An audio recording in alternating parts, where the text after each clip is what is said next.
Halo semua malam. Malam ini berkeringat sedikit kita ya. Ini musik-musik cadas ini ya. Iringannya. Ya, kembali lagi bersama saya di teras Dr. Ari. Kali ini saya akan menghadirkan ini ngomongnya aja udah metal. Ya, dua sohib terbaik ya yang sekarang hadir bersama teman-teman di Yogyakarta gitu, orkestra. Ada dua orang sosok ya yang luar biasa, cukup dikenal ya saya rasa dari Jakarta dan Surabaya ini. Wah, selamat datang semua ya. Ini Mas Puguhnya sudah hadir, coba saya ajak bergabung ini.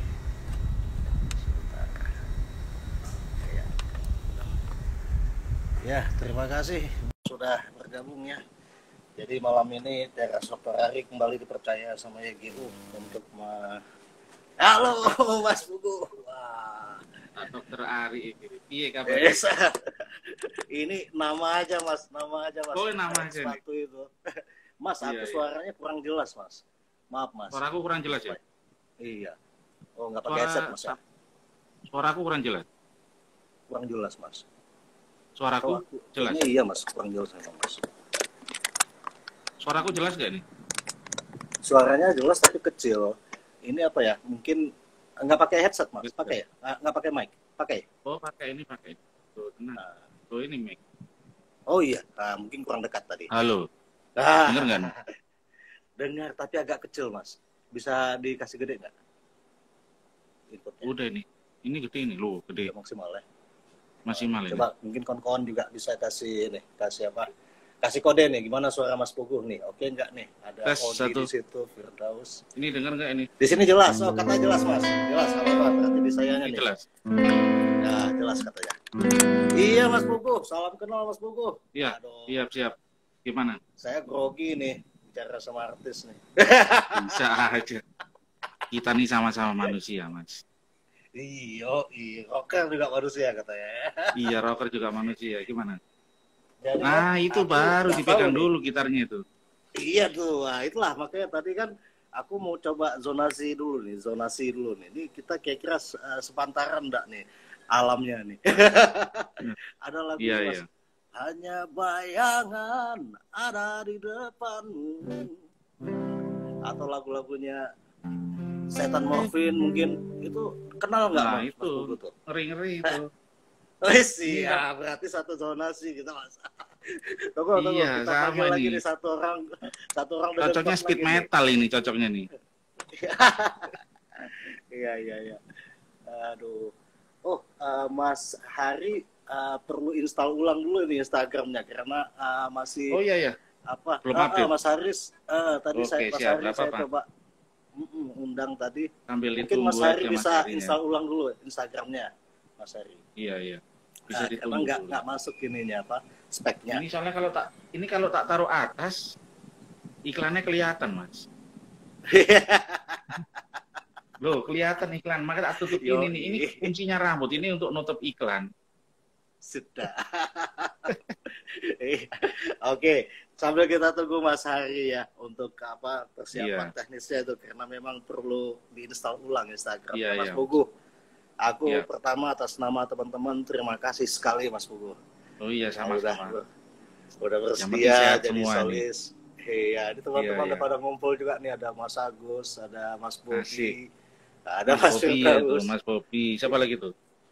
Ada Firdaus, ada Mas Haris lagi ganti Instagram, Mas Agus, ada Odi juga nih, musisi Aceh.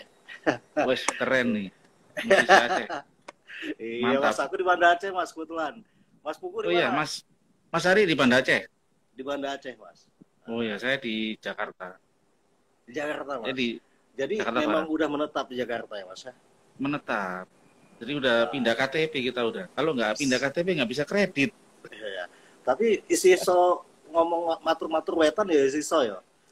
Iso. Iya ya, aku ngelihat kalau Aceh kan keren ininya. Apanya tuh? Kalau yang Indonesia nih belum pernah ke sana itu Aceh doang saya. Waduh, ini Mas dia. Sari harus undang nih wajib ke sana nih. Iya, jangan sampai nanti terlalu terlambat kan payah pakai visa nanti. Nah, susah kita. nah, itu makanya kita seluruh Indonesia udah nih, tinggal Aceh belum ini. Iya, nanti YGO konsernya ke Aceh, Mas. Ya, iya, lagu Aceh, lagu apa nih? Zapin ya Aceh. Zapin. Nah, Zapin ada. Aceh itu gimana ya, musiknya itu ya Melayu Malaysia gitu, Mas. Iya, Melayu Malaysia itu. Terus apa India ya. Nah, ini. Yes. Denger ya? Gitarnya denger gak di situ? Denger ya. Pokoknya teruskan. Oh iya.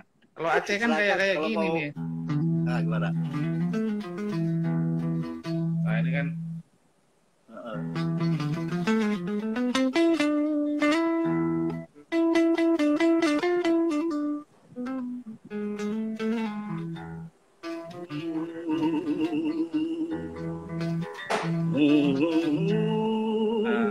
iya betul.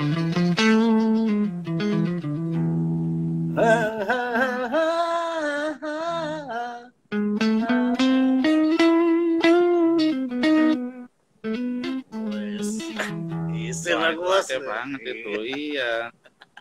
Tapi Aceh ini kalau ini mendekati Hindustan, Mas, mirip banget. Iya, jadi Aceh itu kan singkatannya dari Arab, Cina, Eropa, Hindustan, Mas.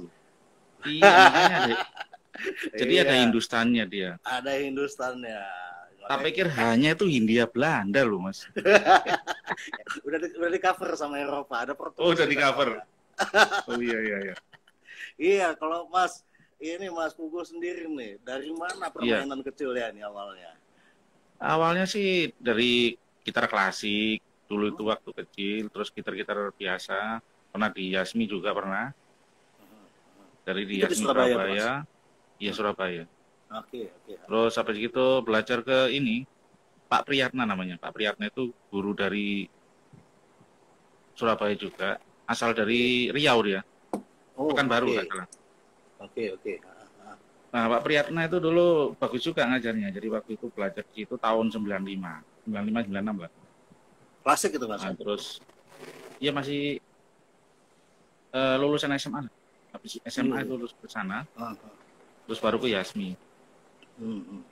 Ditekuni terus. Jadi kayak kita main chord ini belajar sendiri tuh. Ini C minor 7 ini, dan nemu sendiri nih, oh ini 7 ini, oh 7 nih. Terus tiba-tiba tadi hafal semua ini ya. Struktur chordnya hafal satu, akhirnya tak cepetin pelan-pelan. Akhirnya jadi sampai ikut ABRSCM, apa itu? ABRSM.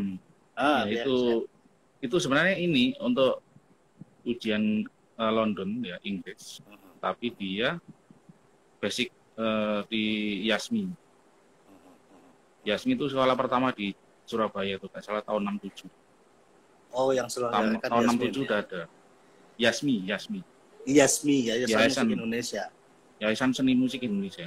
Siap. Wah, angkatan perdana lah dulu itu ya. Bukan. Jadi kalau perdana itu Mas Bujana dia. By the way kan, nah, itu settingnya tahun berapa itu? Apanya? Waktu di Yasmi itu, settingnya tahun berapa itu?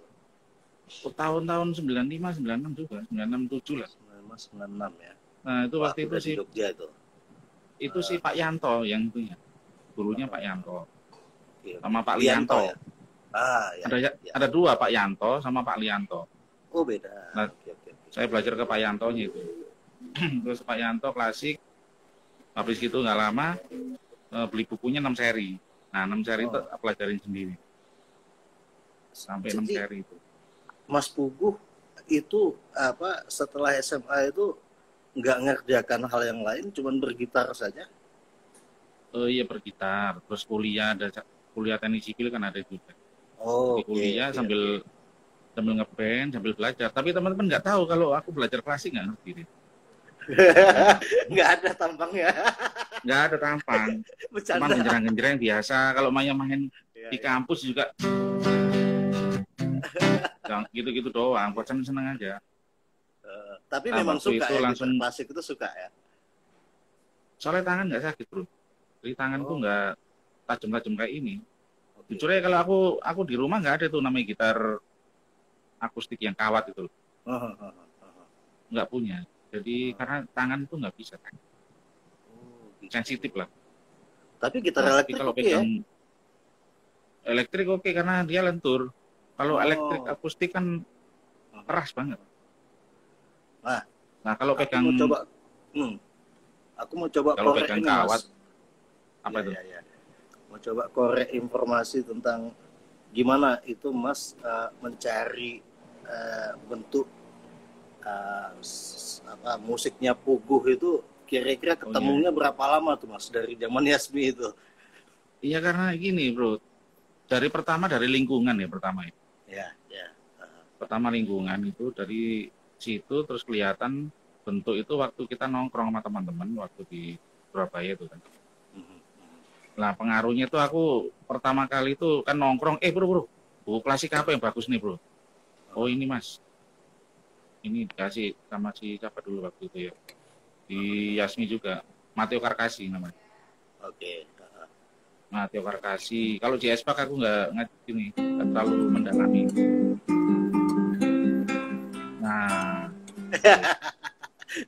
Nah terus kayak mamanya kita main. Nah ini tadi bikin macam-macam lah kayak mamanya si Paganini Caprice 24. Ya. Tak rubah ke elektrik semua bro, jadi gitu dari asal usulnya gitu. Ya karena pada waktu itu kan backgroundnya dari belajar pertama itu Ingwi kan, terus Van Halen, terus lari ke Paul Gilbert, nah lari ke itu juga belajar ke siapa itu namanya? Kalau lokal ini Ian Antono sama si Mus Mujiono. Wis waktu itu. Iya Mus Mujiono. Tadi lagunya yang gini, jadi kayak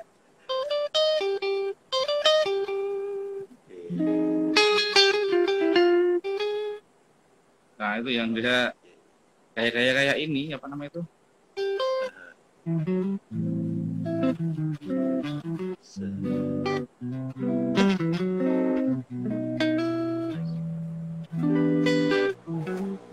Nah itu dari situ juga tapi aku bikin seolah-olah kayak metal gitu loh.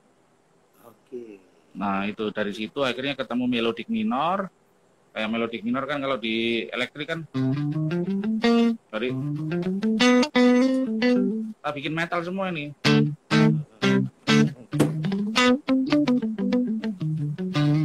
Nah ini aku bikin metal akhirnya ketemu karakterku di situ. Termasuk kayak memang si influence lain itu si ini Birelli Ragrena tahu kan? Birelli Ragrena. Nah itu Birelli Ragrena itu orang jazzer yang asli dia memang dari 11 tahun udah belajar jazz. Contohnya dia itu ngulik lagunya si namanya ditulis Stella by Starlight ya.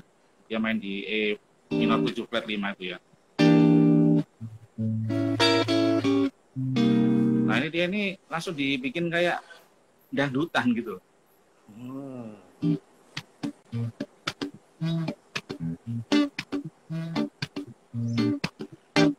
Tadi kayak dangdutan.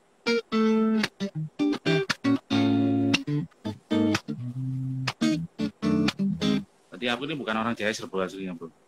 Cuman aku rubah konsep jazzer itu ke metal gitu. Itu nah melodic minor itu kan sebenarnya kan minor jazz. Melodic minor itu kan minor jazz. Nah aku merubah menjadi metal itu supaya suasana jazznya hilang, metalnya kelihatan gitu loh. Cuma ditambah distorsi doang. Apa metal, makna metal buat Mas Pugu? Kalau metal ini sebenarnya gini, kita konsepnya cuma distortion. Metal itu dari konsep distortion sama ritmik. Tadi ritmik kita mau kemana nih? Kayak lingkungan tadi, lingkungan kita gimana di Aceh, atau di Jawa, atau di Kalimantan, di Papua, itu beda ritmik. Kalau mainnya kalau di Jawa kan paling, bro, kamu mau kemana nih? Nah itu, jadi di konsepnya, nah kayak gitu jadinya. Bro, kamu mau ke mana? Begitu. Nah kalau si Cina kan, nah itu kan dia.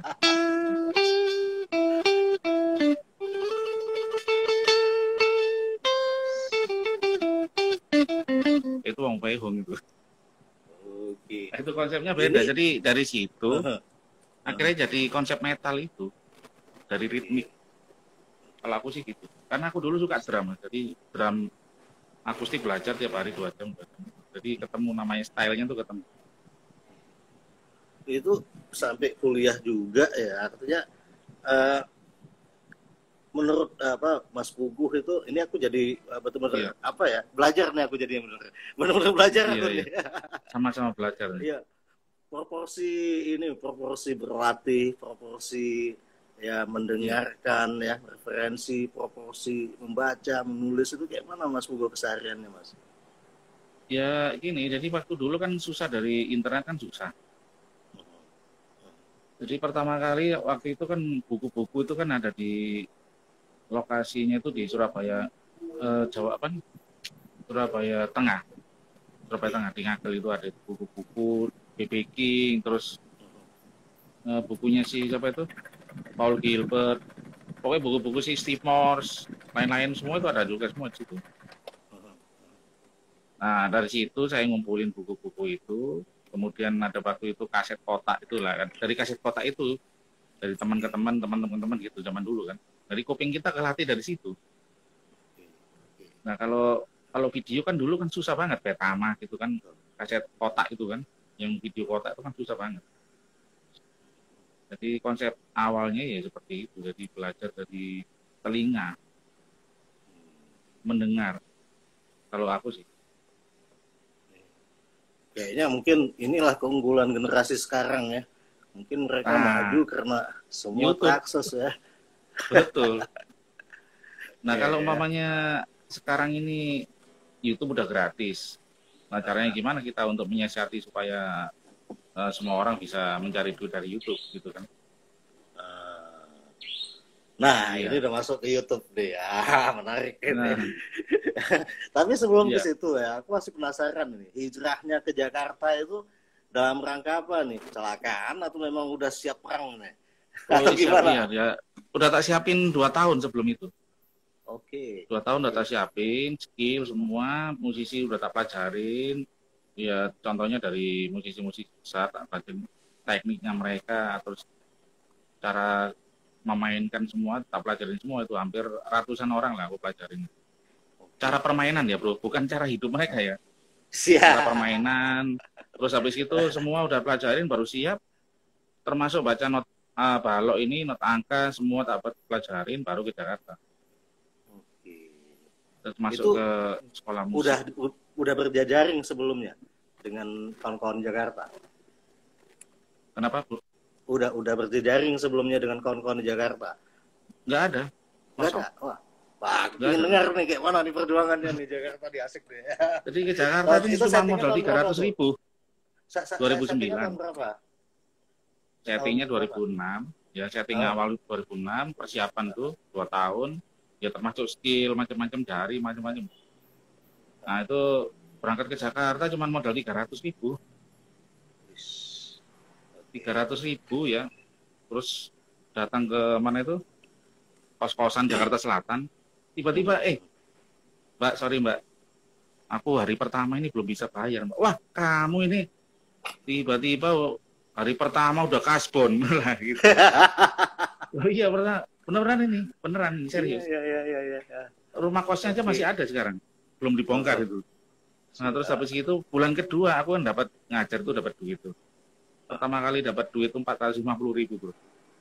450.000 naik sepeda motor tuh, lantainya putus. Rantai putus. Ini motor ini tahu banget ini tentang keuangan nih kelihatannya. Masa rantai putus tiba-tiba langsung ini duit cair, langsung beli rantai lah. Nah habis itu bulan kedua Mbak ini tak bayar separuh dulu Mbak ya, yang bulan lalu. Loh gimana nih? Ini harus bayar full ini bilang gitu. Kalau enggak kau tak usir ini bilang gitu. Jangan diusir enggak.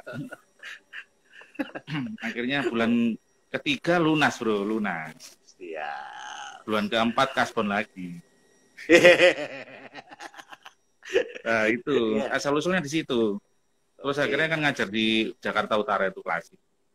Oke. Ya jadi, belajar klasik itu ngajarin klasik, terus kemudian kita ngajar lagi, yang dari nol lagi, belajar lagi klasik lagi dari nol.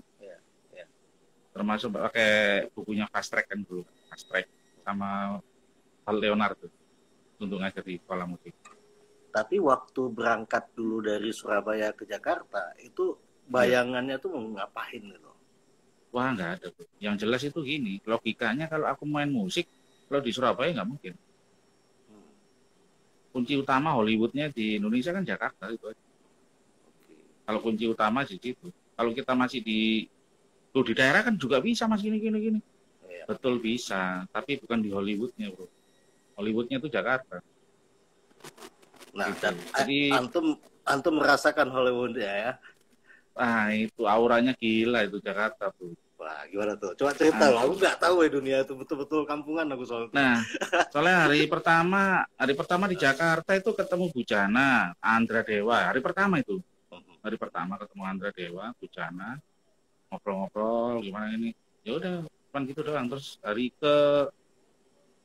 ke 10 apa 15 gitu ketemu John Paul Ivan. Ngobrol-ngobrol lewat Facebook ya oke. Terus habis gitu yaudah kita bikin video klip tuh, bantuin aku ya oke. Nah itu di video klipnya John Paul Ivan itu ada namanya Dancing With You. Itu aku bulan pertama itu di situ udah diajak sama si John Paul Ivan. Joget-joget ada jadi alay-alay. Nah pertama gitu doang. Jadi habis gitu sudah ya cuman gitu doang. Baru ngajar lagi, putar terus. Baru ada ide itu bikin gitar kepala 2 itu 6 bulan kemudian. Oh, udah lama itu ya. Berarti awal-awal 2006 ya, 2007, 2008 gitu ya. 2008 udah siapin di rumah. Jadi tangan kanan udah siapin semua.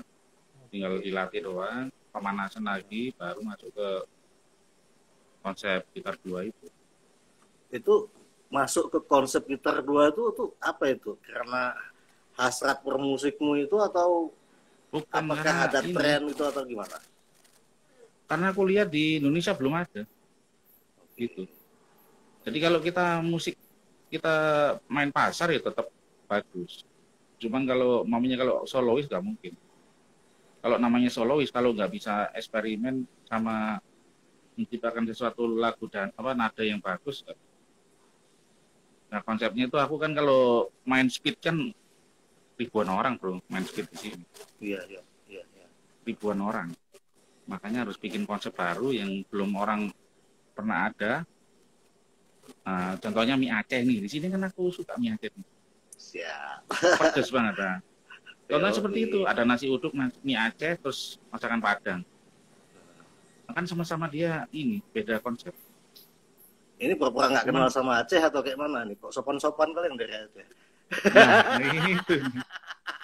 Mie Aceh ini kesukaanku nih. Padang, Aceh, uduk udah 3 ini. Soalnya cari pecel di sini nggak ada cari pecel nih. Nggak, konsepnya gini bro. Jadi kita nih berangkat tanpa modal, nggak ada modal. Kita berangkat tanpa modal, terus ya independen lah. Kita independen. Tanpa ada bantuan pemerintah, tanpa ada bantuan teman-teman lain, tapi independen. Sampai sekarang pun saya nggak ada bantuan pemerintah. Wah, iyalah. Jadi kita independen. Makanya harus semangat buat teman-teman di Aceh itu harus semangat. Jadi jangan putus asa. Iya. Kita bisa mandiri kok. Ya, aku jadi masih ingin tahu ini pengalaman manggungnya nih. Tadi katanya ribuan ya yang nonton ya. Iya, kemarin waktu di mana itu? Batam. Oh, nah, di Batam itu hampir 5.000-an orang. Batam. Itu dirimu ada band atau apa? Ada edisional atau solis atau gimana? Solo. Kalau aku ada. Bukan ada band ya. Bukan ada band yang punya ini ada band bukan. Saya punya band maksudnya, punya band. Si Tritorium, tapi ini lagi pasif karena situasi kan belum maklum. Nah, dari situ Tritorium ini konsepnya 3. Tritorium itu berarti 3 area. 3 area itu berarti drum, bass, gitar doang. Konsepnya 3, kita 3 player. Tanpa ini apa namanya itu? Vokal. Karena kalau pakai vokal album gimana album? Album baru 1 doang kemarin. Baru 1. Okay. Iya, karena konsepnya instrumen susah, Bro. Kalau di Jakarta nih instrumen agak susah. Apalagi di luar pulau. Ini lagu apa ini, Mas? Gitu dia ngomong. Nah, contohnya kita ke Ambon nih, paling nggak mereka blues itu bisa diterima kan. Iya. Kalau di mana di Aceh, mamanya lagunya Marawis, itu pasti diterima. Kalau blues mana mau. Nah, itu. Tapi instrumen. Makanya si Tritorium itu nggak ada vokal, karena waktu di luar negeri kita vokal kita nggak bisa diterima, karena logatnya logat Jawa. Gitu. Jadi Inggris Jawa. Iya, identitas ya. Iya. Makanya akhirnya saya nggak pakai. Kacau. Lah makanya akhirnya saya nggak pakai vokal. Tujuannya supaya bisa tembus kemana-mana gitu. Siap. Instrumen. Ya. Iya. Iya Mas Pugu. Jadi ini tadi sempat disinggung ya, tanpa dukungan yang konstruktif lah dari pemerintah ya. Semua diupayakan sendiri ya. Itu gimana nih? Masuk ke dunia YouTuber ini sejak kapan nih? Dari 2008. 2008. Iya. Itu saat itu pemahaman orang terhadap YouTuber itu atau YouTube itu apa sih Mas? Saat itu 2008 kan jauh sekali ya. Iya, saat 2008. Itu apa yang dipahami tentang YouTuber itu? Jadi gini, sebentar ini ada yang masuk di WA nih. Oke. Iya, sambil sebenarnya, kita tanya nih Mas Hari, ya. Udah bisa belum ya? Iya. Silakan di itu dulu. Sambil di WA. Ya. Nah, gimana Mas? Iya, YouTube sih memang relatif sih. Kalau sekarang relatif banget. Jadi bukan masalah populer dan tidak. Jadi konsumsi masyarakat tak berasa. Gimana masyarakat lagi suka masak nih. Masak terus naik. Terus tiba-tiba ada tambal ban naik lagi. Kan tambal ban kan ada yang dari mesin, dari lokal gini kan ada juga. Jadi sekarang udah ini heterogen lah. Dan menurutmu itu kondisi yang wajar untuk dalam perspektif Mas Pugu sebagai musisi, itu kondisi masyarakat seperti itu memang wajar gitu atau normal gitu? Normal aku rasa. Karena orang kepingin tampil. Sekarang aku tanya, panggung mana yang bisa menampilkan seluruh materi? Panggung untuk ini digital ya? Ya pasti YouTube. Itu. Contohnya mamanya anak kepingin nyanyi. Kan malu kan keluar ke panggung, malu nih dilihat orang. Jadi nyanyi YouTube udah gitu. Jadi ditanya cita-citamu apa nak besok nak? YouTuber gitu. Iya, aku jadi tadi nggak ngikuti tuh jawabannya tuh. Kira-kira perbandingannya apa? Ada nggak bedanya cara melihat channel YouTube itu tahun 2008 dengan yang sekarang gitu, Mas? Gini, kalau yang sekarang ini jujur aja ya, mungkin aku ini dari persepsiku sendiri ya, opini aja, banyak cheating. Kalau dulu masih murni dulu benar-benar asli, jadi benar-benar pure penonton. Kalau sekarang ini yang nonton ini main sendiri, yang nonton robot. Itu betul gak robot? Iya. Jadi orang-orang ini yang nonton siapa bro? Woi, viewernya jutaan nih. Yang nonton robot itu bro, bukan manusia. Gitu.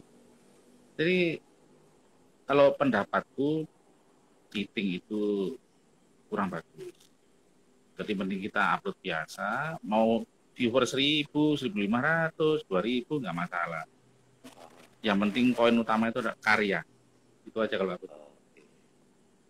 Di karya. Kalau mamanya cheating ini kita memang terserah pengguna. Kan semua bisa pakai robotik, terus pakai bikin aplikasi sendiri atau bikin skrip sendiri boleh, nggak masalah. Cuman nanti YouTube-nya bayarnya kan sesuai sama itunya ya. Betul kan, Mas? Iya. Mas, dirimu memang sudah sejahtera nggak, Mas, dengan konteks dengan YouTube ini, dengan masalah YouTube ini? Aku nanya apa adanya, Mas. Saya bingung. Nggak formal-formal nih. Kita ngobrol aja nih. Nggak apa-apa. Kalau gini, kalau YouTube ini sih untuk lemparan karya aja, bro. Kalau aku loh ya. Jadi nggak usah dianggap sebagai penghasilan tetap. Oh, penghasilan tetap ini pasif income gini. Nah, tergantung dari konten. Kalau gitar doang nggak mungkin, karena masyarakat ini kan mintanya kompleks. Makanya aku bikin suatu recording ya, kayak recording. Berarti konsepnya kan lain dari aku main musik ini kan. Ada recording di rumah, terus kemudian ada kursus, terus ada sesuatu yang berhubungan sama musik di dunia musik lain, gitu. Nah, kalau masak sih aku nggak bisa. Ya. Tergantung dari ini konsumsi masyarakat terhadap YouTube. Tapi kalau aku mensikapi sih, kalau aku sih ya musik aja udah. Jadi Mas sebenarnya dalam menjaga keberlangsungan YouTube ini lebih berbagi aja ya, Mas ya, berbagi. Terus ya memperlihatkan karya gitu ya. Betul. Ya masalah urusan, itu untung atau enggak urusan ya urusan like dislike itu kan relatif. Aku rasa gitu. Lah, terus dirimu hidup gimana, Mas? Kalau aku punya perusahaan apa punya tambang apa? Enggak, kalau aku ya memang tambang itu ada tambang. Tapi tambangnya di kursusgitar.com. Nah, itu aku ada PT juga, perusahaan PT ada, terus kemudian kursus gitar, terus kursus musik, melibatkan orang-orang musik, jadi dia ngajar 65 itu untuk mereka, 65%. Oke. 35% aku. Admin. Nah, itu dibuka di kursusgitar.com ada itu. Siap, gitu. Aku daftar lah nanti. Siapa tahu. Enggak, maksudnya kita online, bro. Kita online dimanapun berada. Kita bisa online seperti ini, nanti bayarnya masuk ke rekening langsung. Jadi kita konsepnya online, materi dikirim, bisa. Di kursusgitar.com. Sejak kapan tuh dirintis, Mas? Dari 2014. 14. Jadi nggak ada lah urusan dengan pandemi ini ya, udah nggak ada urusan dulu ya, kita nggak ada urusan. Tagihan tetap jalan, aku nggak pernah telat, jadi tetap berputar sesuai dengan perputaran normal. Aku rasa sih nggak ada masalah. Coba sekarang aku tanya Mas Hari, dulu makan contoh kita ya, makan di warung, ya kan 10.000, tahun pamannya 2019 10.000. Sekarang makan di warung 10.000 sama. Iya. Betul nggak? Betul. Cuman porsinya agak dikit. Betul nggak? Ya. Nah, biasanya porsinya gede 10.000, ikannya 2, sekarang ikannya 1, nasinya separuh. Terus apa bedanya sama-sama 10.000? Daya beli nggak naik juga ya? Nggak ada, tapi tetap normal. Maksudnya kita ngomong harga sampo paling naik berapa sih? 1.000 ya kan? Iya betul. Ada pengaruh sebenarnya, ada pengaruh. Ini pengaruhnya itu kan masih bermasalah ini. Kita ngobrol terus. Nggak apa-apa. Mas Kribo. Jadi gini, jadi konsepnya tuh, sih. kapan tuh nama Kribo itu melekat jadi pendamping itu kan dari 2009 itu, Mas. 2009. Oh ya, gimana ceritanya? Ya ceritanya ya ini, waktu kita ngobrol sama John Polivan, terus sama si teman satu, udah keribuin aja rambutmu ini. Nah, akhirnya jadi keribu aja, udah keribu. Oh, memang diniatkan ya, dipersiapkan. Iya, jadi biar supaya jadi produk itu loh, Mas. Makanya nanti Mas Hari juga dikeribuin aja tuh. Udah pernah dulu. Nggak pantas lagi kayaknya. Nanti putih semua yang keluar, Mas. Waduh. Tinggal disemir merah aja, udah merah-merah. Iya, Mas. Tadi Mas sebut-sebut misalnya kayak Paul Ivan ya. Saya ngikuti sih IG-nya ya sama kawan-kawan lagi yang di komunitas itu ya, saya ngikuti. Itu gimana sih sebenarnya pergaulan teman-teman di komunitas Mas Puguh ini? Itu gimana sih keseharian pergaulannya? Aku nggak pernah tahu soal itu, nggak tahu deh. Kalau sebelum pandemi sih kita bikin acara, terus kemudian ada di mall, di acara pesehan atau di kafe-kafe kecil. Kita tujuannya untuk masyarakat lah. Kalau GCI ini tujuannya untuk masyarakat, pembelajaran masyarakat, bahwa main musik itu seperti ini, memperkenalkan musik di dunia masyarakat, gitu. Jadi kalau tujuannya untuk cari duit sih nggak bisa karena komunitas, nggak mungkin. Karena kalau kita ngomong duit udah lain, itu di bisnisnya lain. Iya. Nah ini udah muncul nih. Ya, wes gabung lagi ya, gitar sih yang kelihatan. Ini dia orangnya. Selamat malam. Halo bro. Assalamualaikum Mas Ari. Ini kelihatannya wiritan dulu gitu. Hei, HP-nya update, ya, IG-nya update terus passwordnya lupa terus. Oh, ini makanya harus dekat sama orang dalam. Iya Mas, sudah banyak nih cerita sama Mas Pugu tadi nih, termasuk sampai setengah pergaulannya nih. Ini silakan Mas Ari nih. Iya lanjut, ini ceritanya ke Mas Pugu dulu, gimana nih? Apa yang sangat dicintai lah dari pergaulan seperti dengan Mas Hari, dengan Mas Ivan, dengan yang lain-lain itu apa Mas? Iya, ya karena kita banyak perbedaan itu, makanya perbedaan itu yang bikin kita menjadi satu. Nah itu, ya Hari mainnya red ini kan, terus Ivan mainnya blues. Kalau saya progresif, lah itu kan beda banget. Betul. Gitu. Makanya nanti kalau Masnya mainnya klasik, lah digabung. Nah itu konsepnya supaya perbedaan itu bisa menjadi universal gitu. Siap. Bagaimana dengan Bapak Hari? Siap. Gini Mas, ini sebelumnya saya sedikit bernostalgia sama Cak Pugu. Ya enggak. Ya, saya ketemu sama Mas Pugu itu terakhir tahun 2011 ya Cak. 2011 apa 2010 ya? Waktu kita main bareng di Bali itu. Oh iya, 2000 berapa lali aku. 2011 mungkin. 2011-an ya. Nah, iya. Saat itu Mas ya, gitarnya dia itu necknya masih 2. Oke. Nah, sekarang sekarang sudah berkembang biak. Berjamur. Sementara saya tetap satu terus gitu. Jadi saya nggak bisa mengikuti permainannya. Makanya mempertahankan genre. Iya. Mas Pugu itu luar biasa Mas. Jadi okay. Dia itu benar-benar mengangkat Indonesia, terutama Surabaya, terutama daerah Lidah Wetan. Lidah Kulon ya? Lidah Kulon. Nah itu Lidah Kulon jadi populer ini. Iya. Jadi sama Nganjuk. Jadi saya ya mengikuti, saya gabung di grup WA-nya Mas Pugu juga di GCI itu, tapi cuman ya saya sering baca aja, jadi tetap mengikuti teman-teman di grup GCI gitu. Terus kemarin saya lihat juga grup GCI yang dibikin Mas Pugu itu ada launching di Cicurug ya, yang Ridho Armansyah itu Cicurug. Ya Cicurug ya. Itu Cicurug.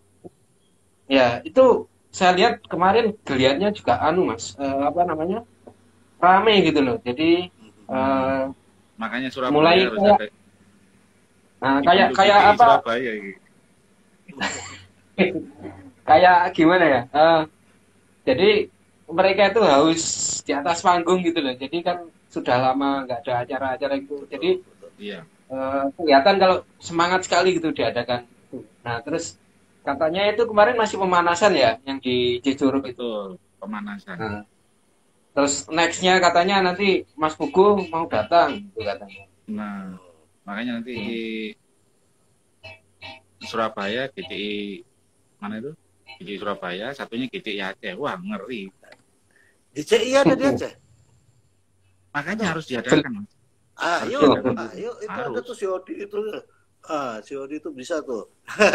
Nah, ya, minimal Iya, nanti dibahas setelah ini aja. Ini kan lagi podcastnya Mas Ari ini. Iya. Sorry.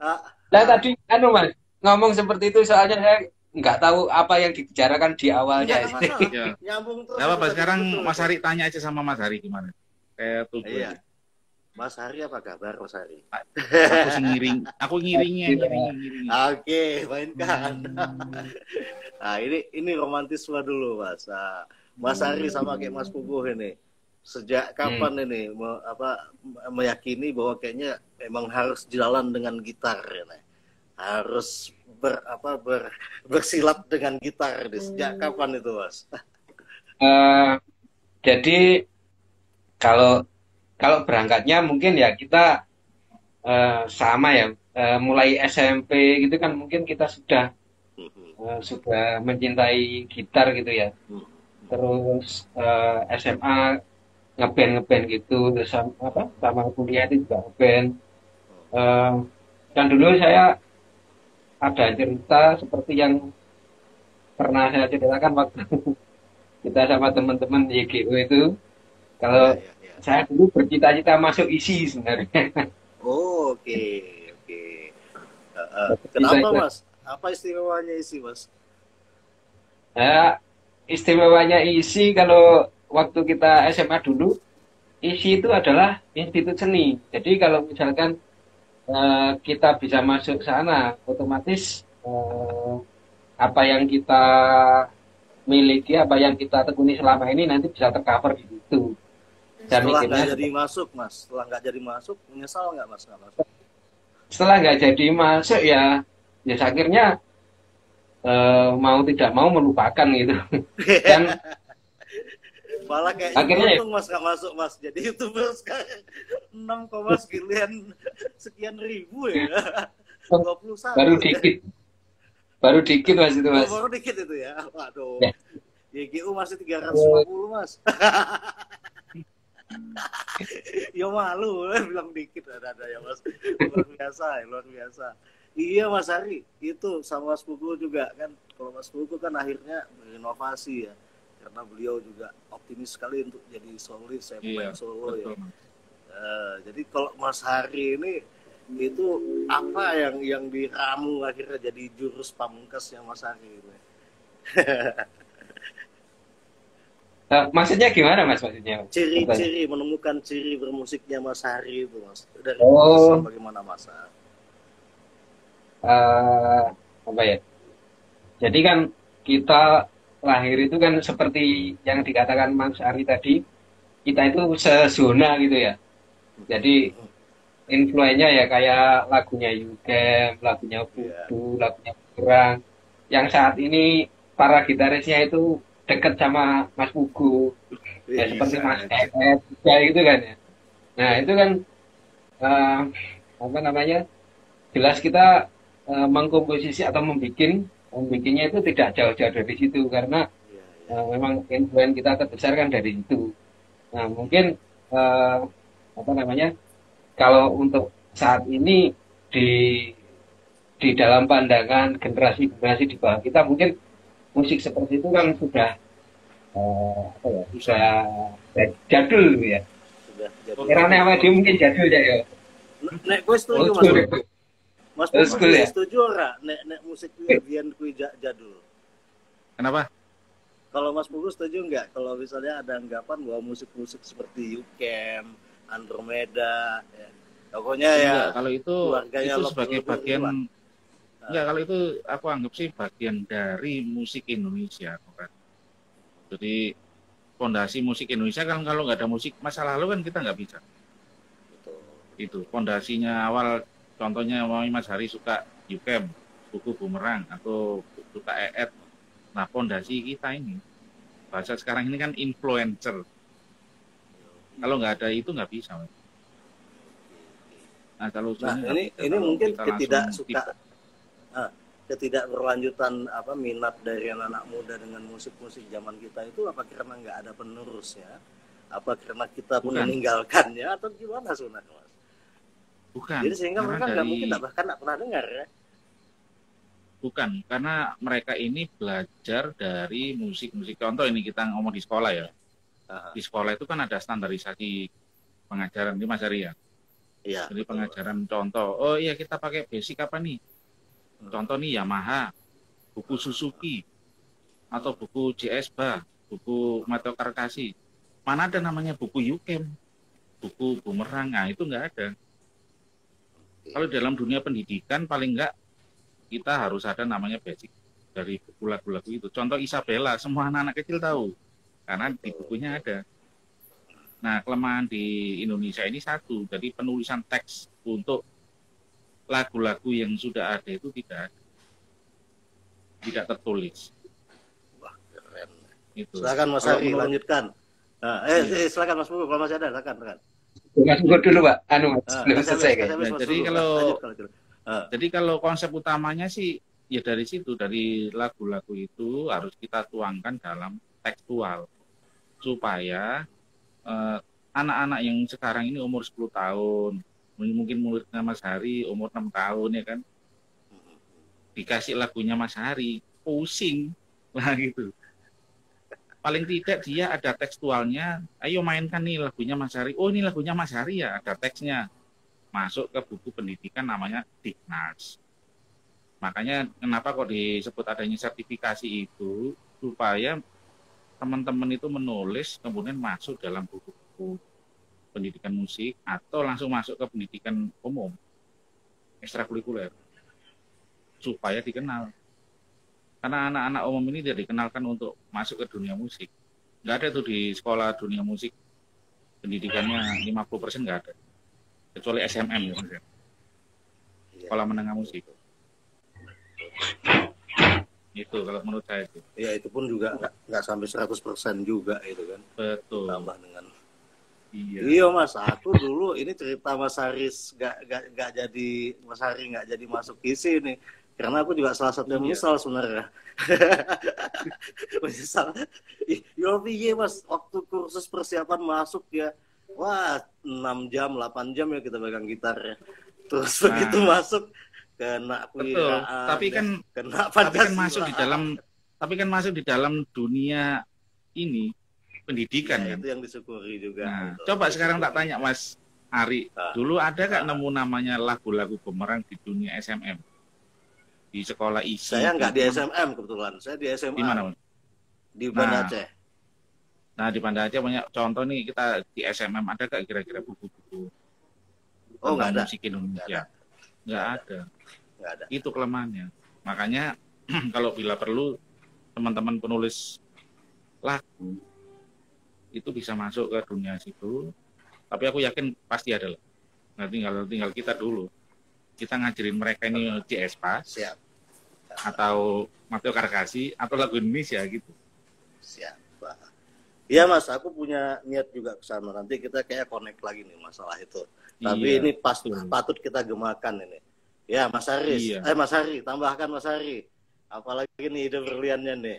Nah, bagaimana kita menjaga silaturahmi ya, silaturahmi musikal yang pernah hadir di Indonesia ini. Gini, tadi Mas Pugu kan bilangnya kalau misalkan anak-anak sekarang dikasih lagu-lagu eranya kita gitu kan ya, maksudnya gitu ya. Betul, iya. Pasti mereka nggak bisa terima gitu kan ya. Pusing. Nah, jelalah ini ya. Kersane Gusti Allah. Murid-murid saya itu umurnya di atas 30 semua. Nah, ini. Bahkan ada yang usia 53 tahun, ada yang usia 48 tahun. Iya, mantap. Nah, itu justru yang yang murid masih SMA gitu kayak sudah nggak ada. Jadi adanya ya paling muda yang kuliah gitu. Jadi mereka masuk ke saya itu gara-gara seringnya itu karena lihat YouTube saya.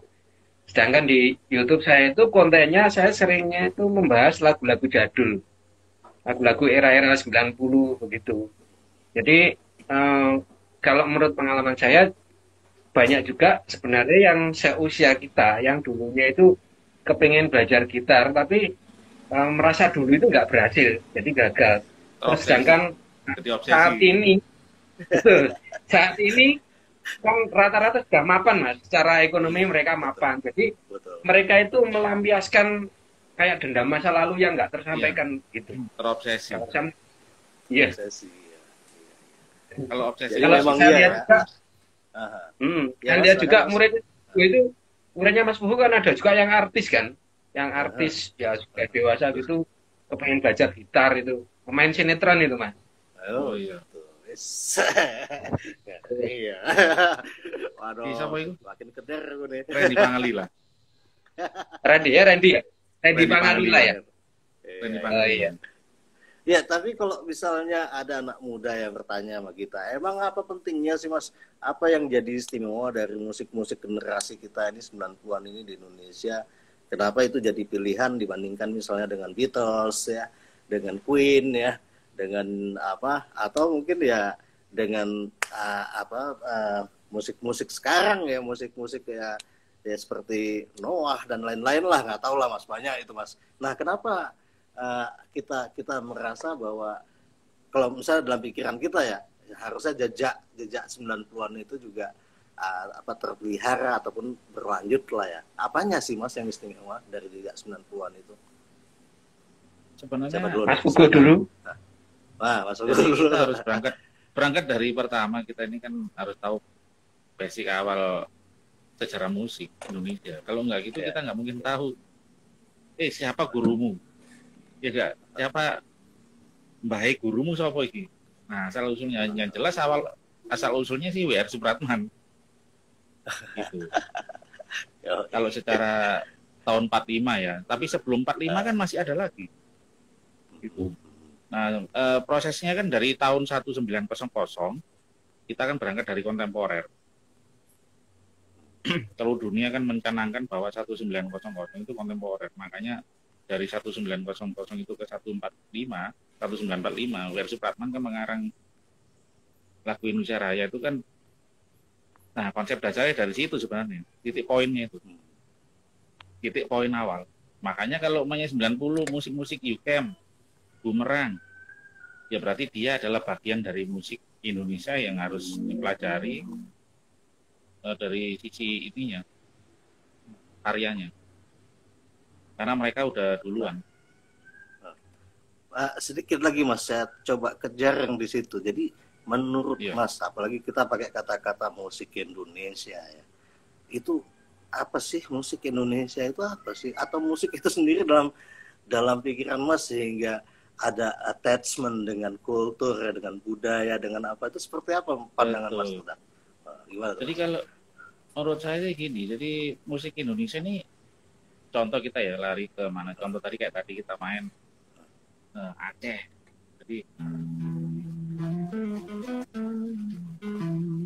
terus kemudian lari ke melok, namanya kita atau pentatonik kan juga sama itu. Jadi itu tergantung dari kultur dari masing-masing daerah. Contohnya kayak mamanya lagu Jepang, mamanya kita kan, mamanya kita main posisi.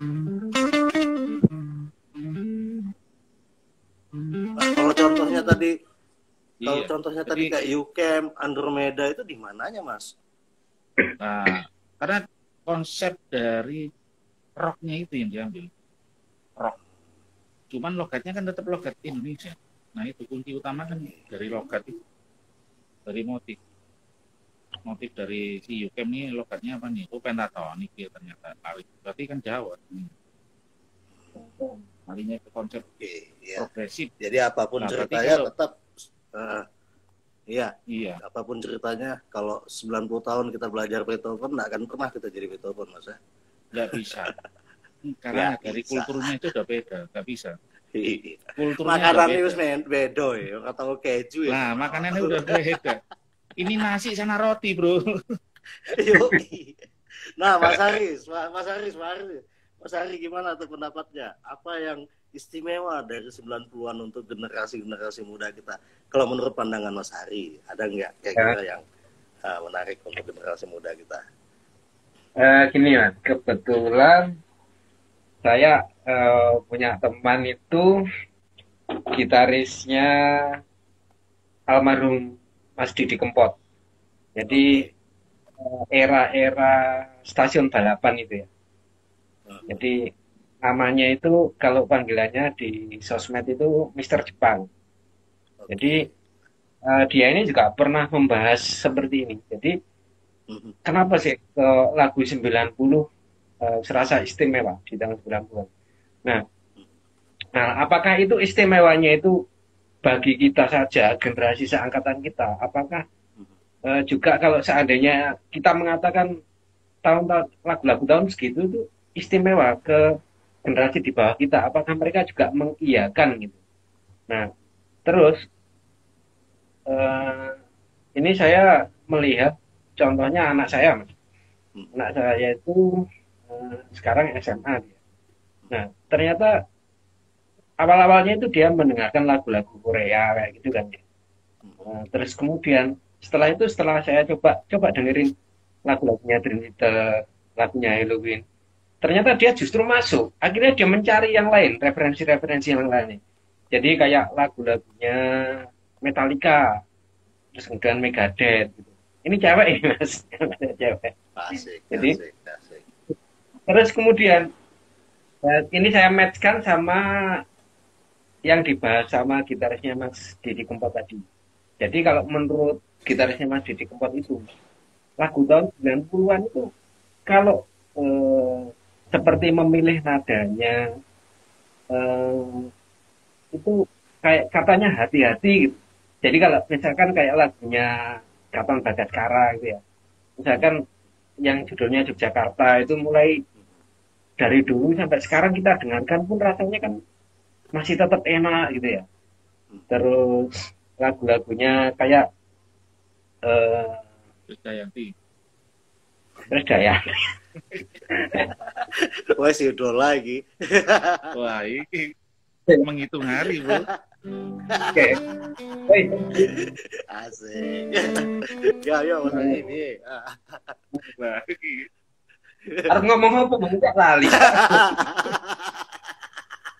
Digodain Mas Sugu. Wah, Ayo Mas.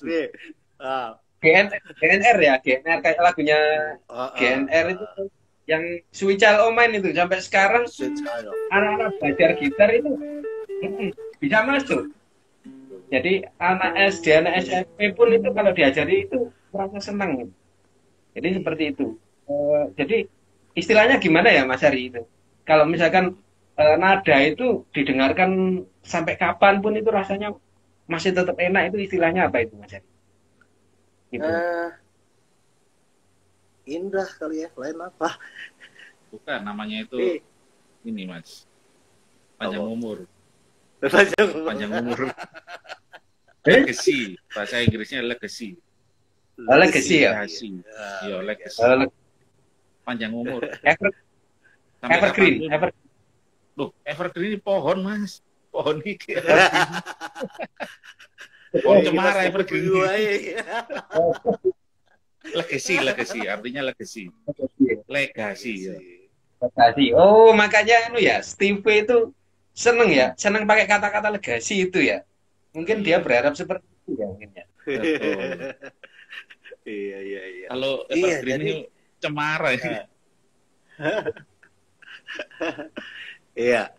Ayo, ada yang tanya itu Mas. Iya, Mas Bobi itu nanya tuh. Kalau guru, kayak mana bacanya? Gurunya. Grang. Seperti grang.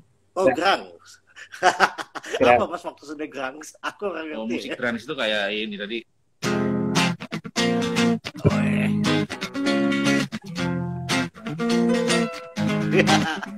Nah, itu dia. Gimana menurut Mas katanya? Mereka sangat. Kalau aku sih sah-sah saja kalau itu, karena gini, itu kan dia menciptakan namanya style. Oke. Jadi dalam arti si Kurt Cobain kan berusaha untuk menciptakan suatu style. Kan ada dua Mas. Satu ini style, ya. Satu itu perubahan instrumen. Kalau dalam dunia musik kan ada dua ini, perubahan style sama instrumen, alat. Nah, ada beberapa orang yang pinginnya style doang atau genre. Contohnya Van Halen, ada 2 dia. Satu perubahan alat, pada waktu itu dia minta endorse Fender kan nggak dikasih itu. Minta endorse Fender nggak dikasih karena dia bukan orang Amerika asli. Terus kemudian akhirnya menjadi Frankenstein itu asal-usulnya seperti itu. Nah akhirnya perubahan, ada 2 perubahan kalau Van Halen ini. Satu lari ke instrumen, yang kedua style. Jadi kayak tapping dia kan pasti dia yang. Nah legasinya kan dapat karena tapping itu belum ada yang memainkan secara elektrik waktu itu. Kalau akustik udah ada sebelum Van Halen, udah ada. Nah kalau secara musik grunge, nah yang diutamakan stylenya. Jadi waktu itu dia nggak ada, kalau masalah main kan cuma biasa, nggak ada melodi, jarang, dikit. Perubahan dari rasa sih kita lari ke ada 2 itu, perubahan genre sama instrumen. Tuh, artinya mati.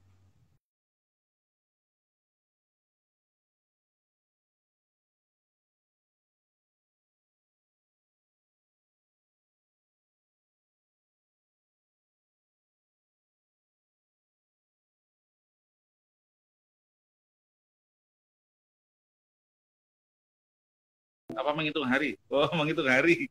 Ini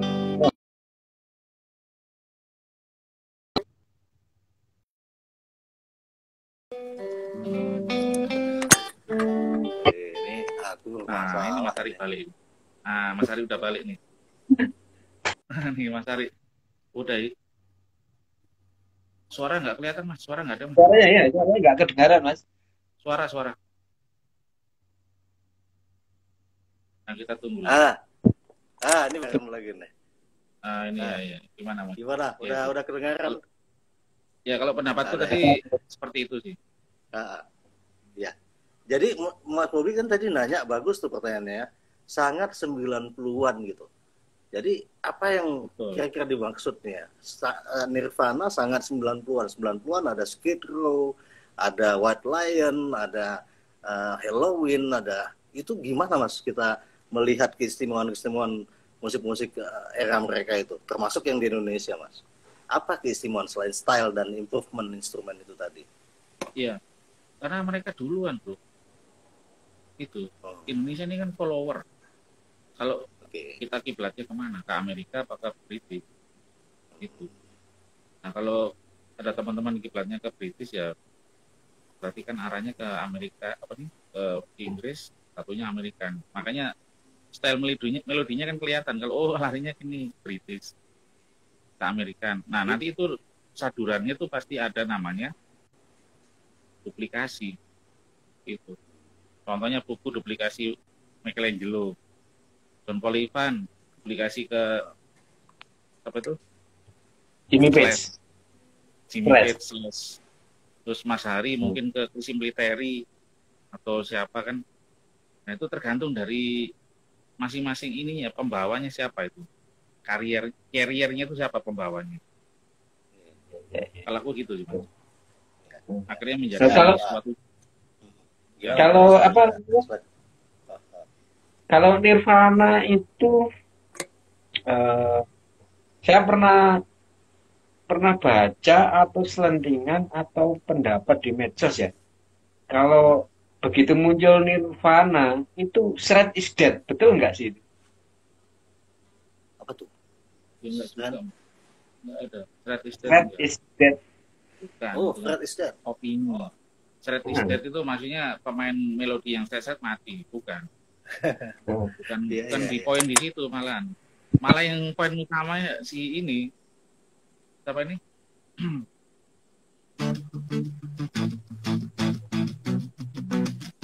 Green Day. Nggak ada melodi sama sekali. Iya. Nah itu kalau itu percaya dari situ. Iya, Green Day nggak ada sama sekali. Betul. Kalau tapi Nirvana masih ada. Iya. Tapi Green Day itu sangat bisa diterima ya. Meskipun ya kayak misalkan saya suka sama orang-orang yang seperti Van Halen gitu ya di era-era itu seperti Paul. Tapi begitu mendengarkan lagunya Green Day itu juga tergelitik ya? untuk sama ya. Semangatnya sama. Green Day juga ini. Green Day ini termasuk salah satunya pelopor genre juga. Iya. Makanya orang-orang yang dikejar itu masalah ini. Siapa pertama kali yang menciptakan genre? Siapa pertama kali menciptakan style gitu? Sekarang ini sampai detik ini, Mas. Jadi siapa yang akan merubah instrumen gitu? Nah, Mas Hari, Mas Ari ikut kemana gitu? Aku ikut juga ya, Mas. Ikut dirimu aja. Genre apa ikut perubahan instrumen? Nanti kita klasiknya tak buat 5 cabang nanti. Nah, gitu. Oh, berarti ini Mas Pugu ini termasuk Mas yang merubah instrumen. Yang 6 neck belum ada. Dia kemarin ngasih bocoran ke saya mau persiapan pakai 8 neck katanya. 8 belakang. Di belakang sini, Mas. Kalau aku jadi main belakang iya. Kalau aku tawarin 5 neck itu maknanya itu identitas lokal tuh, Mas. Iya. Makanya tergantung dari masing-masing persepsi sih. Jadi siapa yang membawa style, siapa yang membawa genre, siapa yang membawa instrumen itu. Nggak bisa kalau kita ngomong, wah ini peniru ini. Lah, siapa yang membawa di sini? Mamanya double neck. Nah, Mas Balawan, double neck.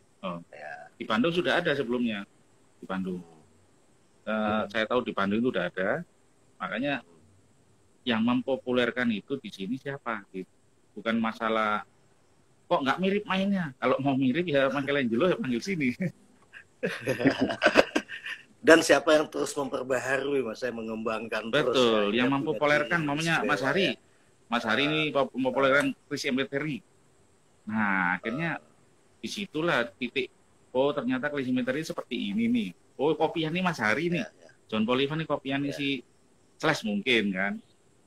Nah, itu tujuannya untuk coba refleksi tadi yang kita bahas masalah regenerasi ya. Evolusi musik Indonesia ini ke generasi hingga yang sekarang ya. Karena kan kalau di dunia etnik kan sama ya, situasinya kan seperti itu juga ya. Bahkan nyaris apa yang tersisa itu semakin tidak ada gitu ya. Kalau di dunia yang lebih etnik lagi ya, dan kita punya punya tugas besar lah untuk itu. Cuman memang kalau aku lihat dalam konteks musik pop ini ataupun musik bukan pop ya, istilahnya mainstream ya. Jadi dalam konteks mainstream ini kan memang kalau dulu kan tanda kutip ya kapitalis industri ya, sehingga kadang selera pun juga dibentuk ya, dibangun gitu ya.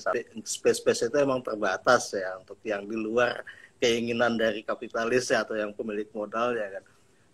Tapi kemudian akhirnya ada indie label ya, dan sekarang malah lebih merdeka lagi ya, semua platform itu seorang Mas Pugu, seorang Mas Hari itu bisa punya bendera sendiri ya sekarang ya. Artinya udah sangat jauh berbeda ya. Tapi inilah satu sisi juga kayak ada kerugian juga kita ya, sehingga ya kita sangat berharap ya kayak Mas Hari yang selalu memperkenalkan nilai-nilai lagu-lagu lama itu terus hadir ya, karena jembatannya udah sangat terbatas, apalagi harapan Mas Pugu untuk masuk sekolah nih.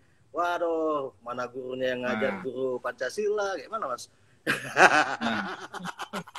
Makanya di dunia pendidikan ini, makanya harus dunia pendidikan di Indonesia ini khusus musiknya itu harus masuk semua. 90% paling enggak kan? Betul. Iya Mas. Iya, 90% harus masuk. Kalau 10%-nya musik, 90%-nya umum, wah ini perlu ada perubahan. Mas Menteri kita semoga lebih metal ya, lebih bisa menangkap ini. Makanya. Ya, karena memang jujur aja emang kita selama ini jalan parsial ya, yang profesor doktor musik jalan sendiri, yang teman-teman yang gerilya di panggung ke panggung juga jalan sendiri, termasuk yang sekarang bahkan dengan profesi YouTuber, belum lagi yang orang-orang lapangan yang peneliti juga jalan sendiri. Kadang juga rebutan ya cari semut, cari gula. saking rebutannya sampai lupa kawan deh, makan tulang kawan juga. Aduh, kacau ngomongnya. Iya. ya ini Mas ya, musik inilah Mas yang menetralisir itu semua Mas ya. Setelah kita kenal, betul, ada gaya khasnya Mas Puguh, ada gaya khasnya Mas Hari. Wah, ini tiba-tiba kita akhirnya dipertemukan di YGO nih. Ini mungkin buat Mas Puguh biasa aja, orang dia sama siapa aja, nggak peduli artis tadi kata Mas Hari ya. Tapi kalau saya luar biasa Mas. Bisa ketemu YGO itu luar biasa. Jadi saya bisa menimba ilmu dari master-master dari sumbernya.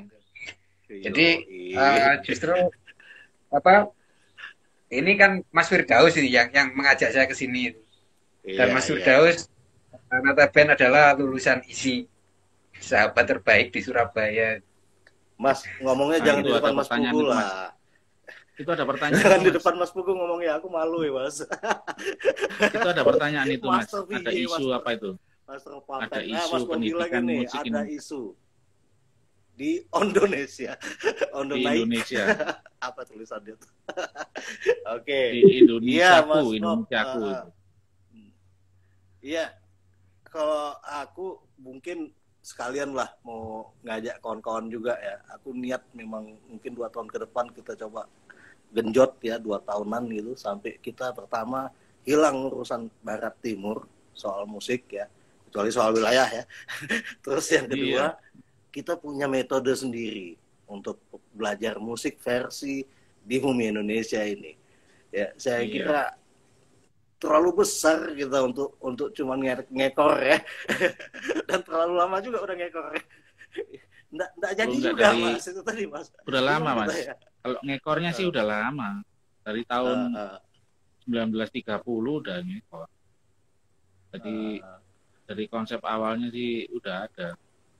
Amerika udah bikin, Indonesia ngikut.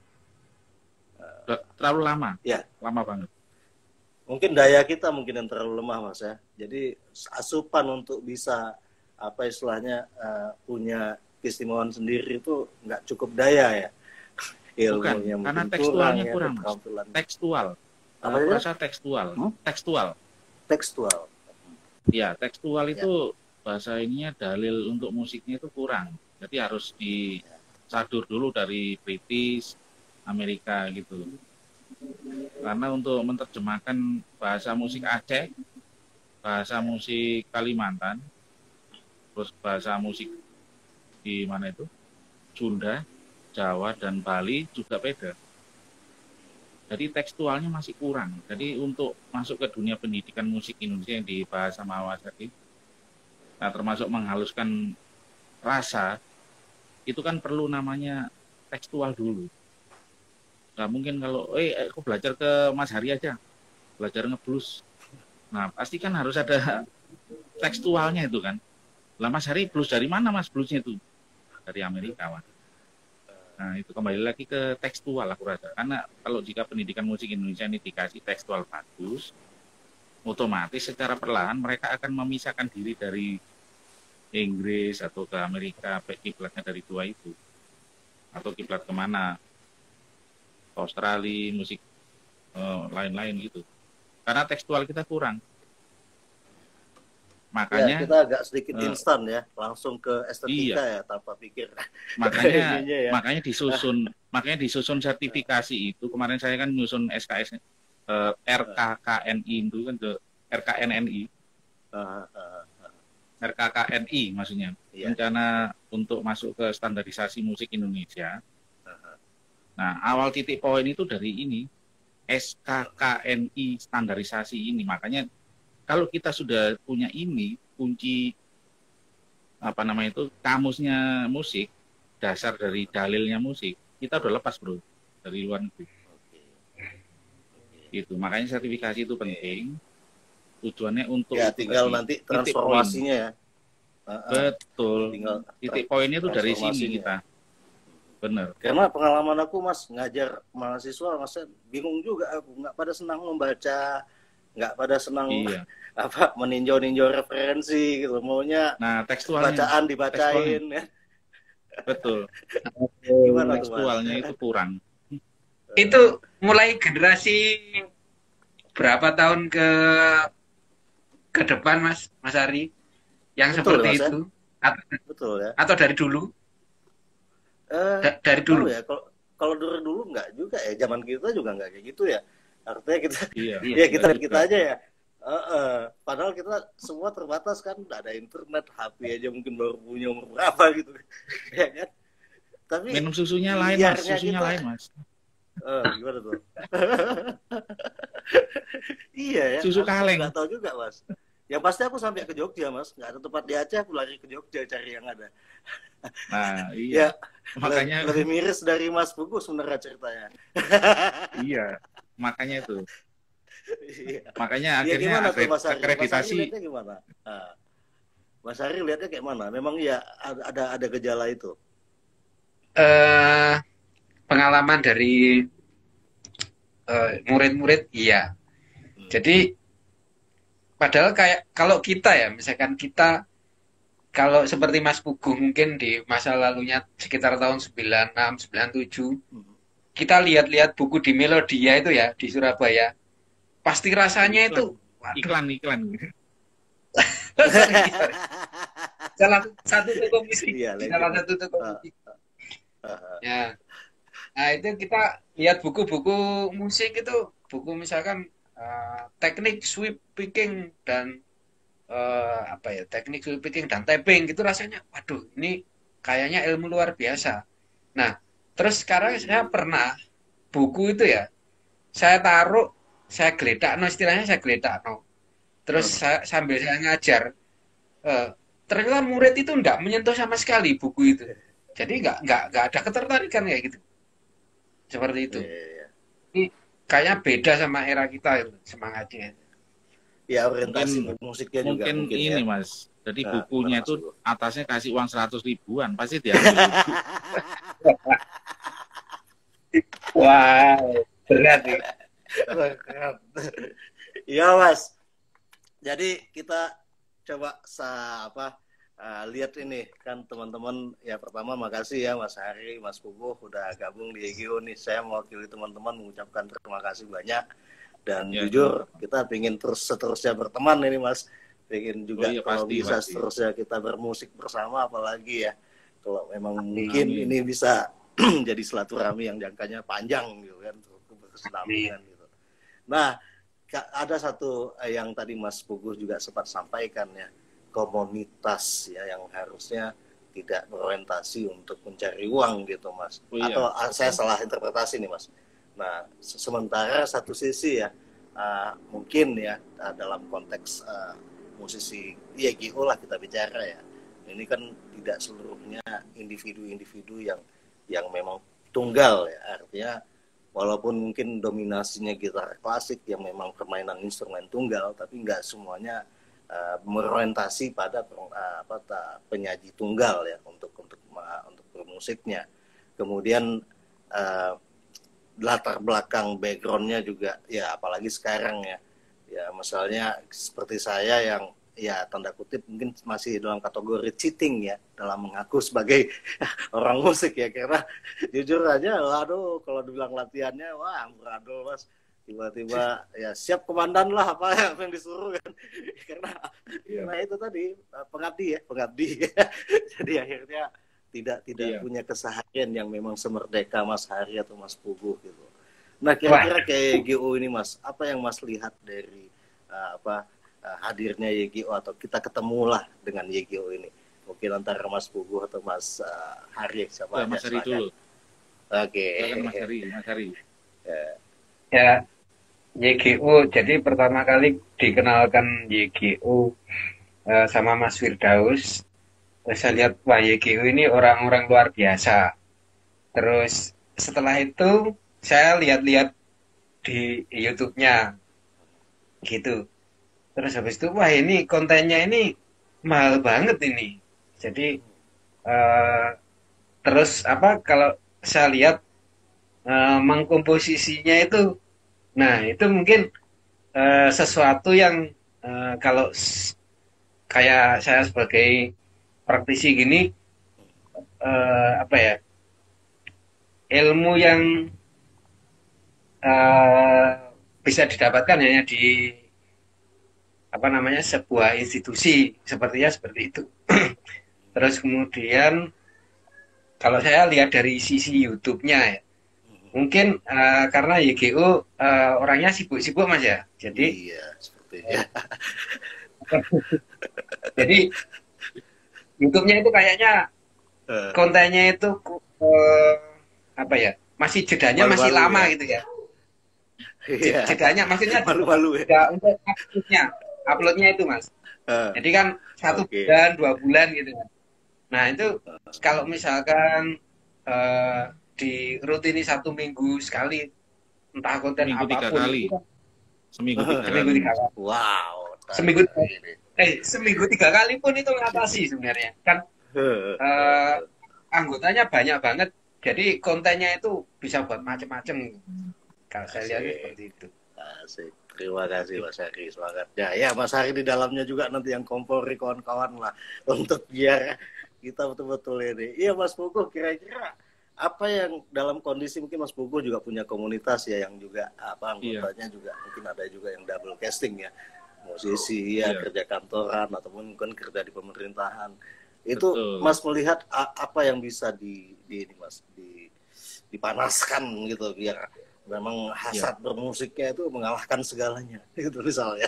Gimana Mas? Ya memang gini Mas, harus ada namanya kompetisi. Kalau nggak ada kompetisi nggak mungkin ada namanya pemanasan. Okay. Karena kompetisi, contohnya YGO bikin kompetisi atau kontes atau antar kampus kayak kemarin di mana itu Jogja itu dia bikin kompetisi untuk semua kampus negeri di seluruh Indonesia kan, kampus musik. Nah itu kompetisi virtualnya itu langsung naik Mas, dia ada itu Jogja kemarin, nggak salah Universitas Negeri Jogja itu UNY sorry. Nah dari situ dia akhirnya ada kompetisi untuk semua mahasiswanya, otomatis kan mentor-mentornya si contohnya Mas Ari, terus teman-teman Mas Firdaus, Mas siapa lain-lain itu akhirnya bergerak. Ya tujuannya untuk memicu supaya ada adrenalinnya yang teman-teman itu keluar semua. Wah ternyata ini di Aceh ini gila nih, Medan gila nih mainnya gitu. Nah makanya kemarin saya bikin kompetisi itu paling tidak ada hadiah motor lah, itulah baru. Ini harus ada tantangan dari kita, bukan dari si A si B. Nah, tantangannya kita bom. Nah, gimana nih responnya nih? Oh, responnya bagus. Berarti memang orang-orang ini ingin, ayo Mas, kapan kita bikin? Ayo kita kapan bikin? Nah, masalah konten itu bisa dikondisikan. Yang penting itu dari pelopornya dulu, Mas Ari ini. Nah, Mas Ari atau Mas siapa tuh yang WA aku biasanya Mas apa? Bagus. Mas Bagus. Nah, dari situ pancingan awal itu ya paling tidak kita bikin namanya kompetisi. Karena kalau nggak ada kompetisi, nggak ada namanya muncul adrenalin, rasa ingin tampil nggak ada. Gitu. Kalau nganggur-nganggur main klutak-klutik, paling seminggu, 2 minggu, 2 bulan baru upload lagi. Seharusnya bagaimana kita bersikap dalam konteks berkompetisi? Ini kadang-kadang juga saut maut ini. Ya, apalagi kalau di tanda kutip ya di daerah itu kadang-kadang juri udah punya juara sendiri itu Mas. Piye Mas? Apa yang bisa kita rawat ini ya? Tergantung dari hadiahnya Mas. Dari hadiah aku rasa.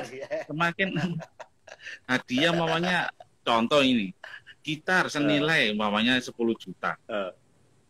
Nah, nggak mungkin kita menangin teman-teman sendiri kan nggak mungkin, pasti ada kuantiti kan, berarti kuantitinya paling nggak ada juara harapan 1, 2, 3, juara harapan 4, 5, 6 mungkin kan, berarti semakin banyak ada kompetisi gitu.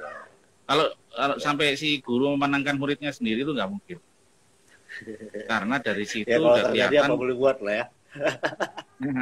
Enggak, dari situ kan ini berarti transferannya lebih gede kan. Iya tuh Pak Erizal juga bilang itu, Bang Erizal Barnawi dari Lampung ini kawan kita juga. Iya. Betul. Etnoids dari Lampung, dia bilang pola pelestarian yang paling bagus untuk musik ya kompetisi. Betul. Keren. Iya. Ya, Mas Ari tambahkan. Silakan. Mas Ari dulu tambahkan lagi. Gimana? Ya, Mas Ari, iklim silakan. kompetisi yang terbaik itu yang gimana tuh Mas? Apa kayak zaman Lebur dulu? Jangan-jangan zaman Lebur dulu tuh sendiri sebenarnya masih mencari bentuk yang lebih baik lagi mungkin ya. Sayang macet ya. Gimana tuh Mas? Ya memang nggak bisa dipungkiri Mas. Kalau misalkan hadiah itu ya, misalkan hadiah ditulis, hadiah sepeda motor, hadiah laptop, hadiah gitar, itu emang menarik. Jadi akhirnya berusaha mati-matian kan untuk memenangkan itu. Jadi pancingannya seperti itu. Jadi ya setuju lah sama Mas Pugu. Siap. Oke. Ini manusia banget Mas, human banget gitu loh. Karena kalau nggak ada nafsu, ya kita akhirnya tidur lemes, nuruti PPKM nggak selesai. Gitu. Harus ada perubahan, makanya ada perubahan. Jadi apa perubahannya? Perubahan fisik, situasi lingkungan ini harus dirubah. Kalau enggak, kita nggak bisa bergerak. By the way, Mas Puguh ngeliatin nggak gimana dinamika YGO terakhir ini? Tadi Mas Hari udah sampaikan ada iklim akademik lah semacam itu ya dalam konteks gerak YGO saat ini. Itu kalau Mas Puguh ngelihatnya gimana Mas Puguh? Potensi apa lagi nih secara itu tadi gaya ataupun pembaharuan konstruksi instrumen itu yang mungkin bisa dilakukan di YGO Mas. Betul.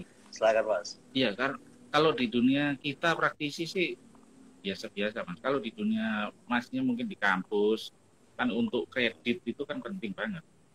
Nah, karya-karya buku itu masuk ISBN kan kreditnya sangat penting.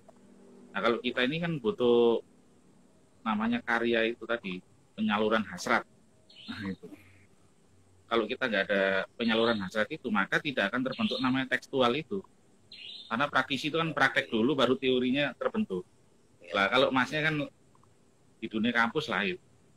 Dari teori ISBN kita bikin teori buku, terjadi ISBN, maka kita ajukan ke Dikti, bisa mendapatkan kredit yang bagus. Betul kan? Betul. Nah, beda di situ. Konsepnya beda banget. Kalau mamanya kita ngomong, Mas Pugu kok nggak dapat ini, honoris causa. Lah karena kita praktisi. Gitu. Kecuali kalau kampusnya Masnya manggil saya, Mas, KC Mas, dapat honoris causa. Nanti YGO Academy akan panggil Mas Pugu sama Mas. Nah, kayak contohnya Bu Susi. Nah itu. Bu Susi kemarin Mas, kayak Bu Susi itu yang kelautan itu, lulusan SMP, tapi akhirnya dipanggil untuk menjadi menteri karena ada honoris causanya itu. Kalau nggak ada honoris causa nggak mungkin Mas. Nah konsepnya beda. Kalau dalam konteks kalau dalam konteks kampusnya kan beda banget. Bertolak belakang sama praktisi. Nah kalau praktisi ini praktek dulu baru dapat teori secara tekstual, ditulis, baru masuk kampus. Gitu. Tapi sebenarnya gini Mas, aku klarifikasi ya, nanti jangan salah-salah juga ya. Artinya memang YGO itu semangatnya dari tahun 94 sebenarnya kita kebentuk ya. Ngeri Dan banget. itu iya Mas. Jadi waktu itu Mas Johan ya, dia itu melihat pertama kali. Iya. Jadi beliau itu melihat nih kok orang gitar nih kerjanya ya cuman jadi ini panitia kalau ada pertunjukan orkestra, kalau ada apa gitu. Ya dan tahu sendiri lah kalau kita kan paling nggak ada orkestra ya 90-an ya belum ada apa-apa, kita juga jalannya masing-masing gitar ya, kadang juga panggungnya nggak tahu di mana ya untuk gitar klasik terutama. Nah akhirnya diambillah inisiatif membentuk Yogyakarta Gitar Orkestra. Misinya memang lebih ke edukasi dan jadi semacam ya saya sendiri yang mahasiswa gitar lebih banyak belajar di situ daripada di ruang kuliah gitu. Jadi betul-betul merasakan bermusik tapi masih dalam iklim hutannya akademik itu tadi. Tapi faktanya Mas setelah kita berjalan itu sampai 7 tahun kita pernah konser darat ya kemana-mana, sampai ke Bandung juga, barengan Tohpati juga, Ali Pati Selano ya. Sebenarnya kita semakin terbuka, bahkan tidak hanya orang isi, makanya ada yang dari WNI, dari khususan Yamaha, ya termasuk sebenarnya seperti hadirnya Mas Pugu ini pernah terjadi juga dulu. Nah sampai akhirnya kita berpisah 20 tahun, terus ya itu tadi mungkin karena rindunya bukan rindu alma mater, tapi rindu pertemanan saat beralma mater itu ya. Akhirnya terpanggil lagi dan 2019 kita proses guya-guyu akhirnya jadi. Dan kita akhirnya membawa anak kita, murid kita, yang sekarang juga macam-macam Mas.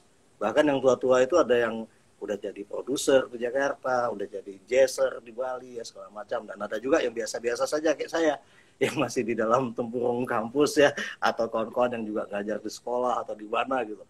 Nah, dan sampai akhirnya ya inilah buktinya bahwa kita memang sebenarnya nggak berusaha ya, ada semacam pagar-pagar seperti itu gitu. Tapi kita juga nggak tahu bentuk yang ideal buat kita, Mas. Yang pasti memang secara formasi gitar orkestra ini memang penggarapannya agak sulit ya. Artinya kalau saya sih, walaupun saya meneliti ini Mas kebetulan S1 kan, itu tahun 94-an kita buat, kita tuh yang ketiga di dunia. Ada di Jepang satu, yang sampai 80 orang anggotanya, dan gitar dari yang paling kecil sampai yang paling besar, semua ada jadi gitar, walaupun bass, kontrabas, tapi tetap gitar. Itu Nihibori Orkestra di Jepang, dan ada yang cuma 12 gitar dari Jerman dan perempuan semua. Jadi kita melihat konsep orkestra gitar itu bukan hanya sekedar banyak, bukan hanya sekedar variasi suara atau range yang meniru orkestra, tapi juga aransemennya kayaknya harus khusus. Apalagi tadi itu aslinya pemain individu kan, gitarnya kan gitar individual gitu, tiba-tiba main bersama.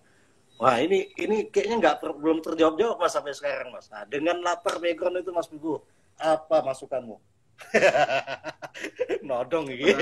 Sih gini Mas, kalau masalah background sih memang aku kan dari pertama kan udah ngomong dari awal kita ngomong. Si Mas Hari ini shred, pokoknya Masnya klasik Mas Hari, saya progresif, betul nggak? Kalau umpamanya mau menempatkan diri sebagai tempat yang khusus, paling tidak ada namanya karantina dulu. Kita harus pakai SOP-nya dulu. SOP-nya gimana ini kita? SOP karantina kita namanya 20 orang, 100 orang. Paling tidak kita udah ada namanya karantina. Betul nggak Mas? SOP-nya kan harusnya gitu. Di karantina, umpamanya 1 bulan, kita memainkan lagu ini tidak boleh keluar dari jalur ini. Betul nggak, Mas? Memainkan 6 lagu karya. Ya paling nggak manusianya harus karantina, Mas. Kalau prosedur SOP-nya gitu, nggak ada tuh kita kelayapan ke pasar, ke mall, tiba-tiba ke tempat kursus, atau ke diajak mama ke pantai, gitu kan, nggak mungkin. Nah, kesalahan di kita ini SOP-nya saja. Makanya kalau Mas Ari ngomong, bisa nggak Mas? Aku yakin bisa.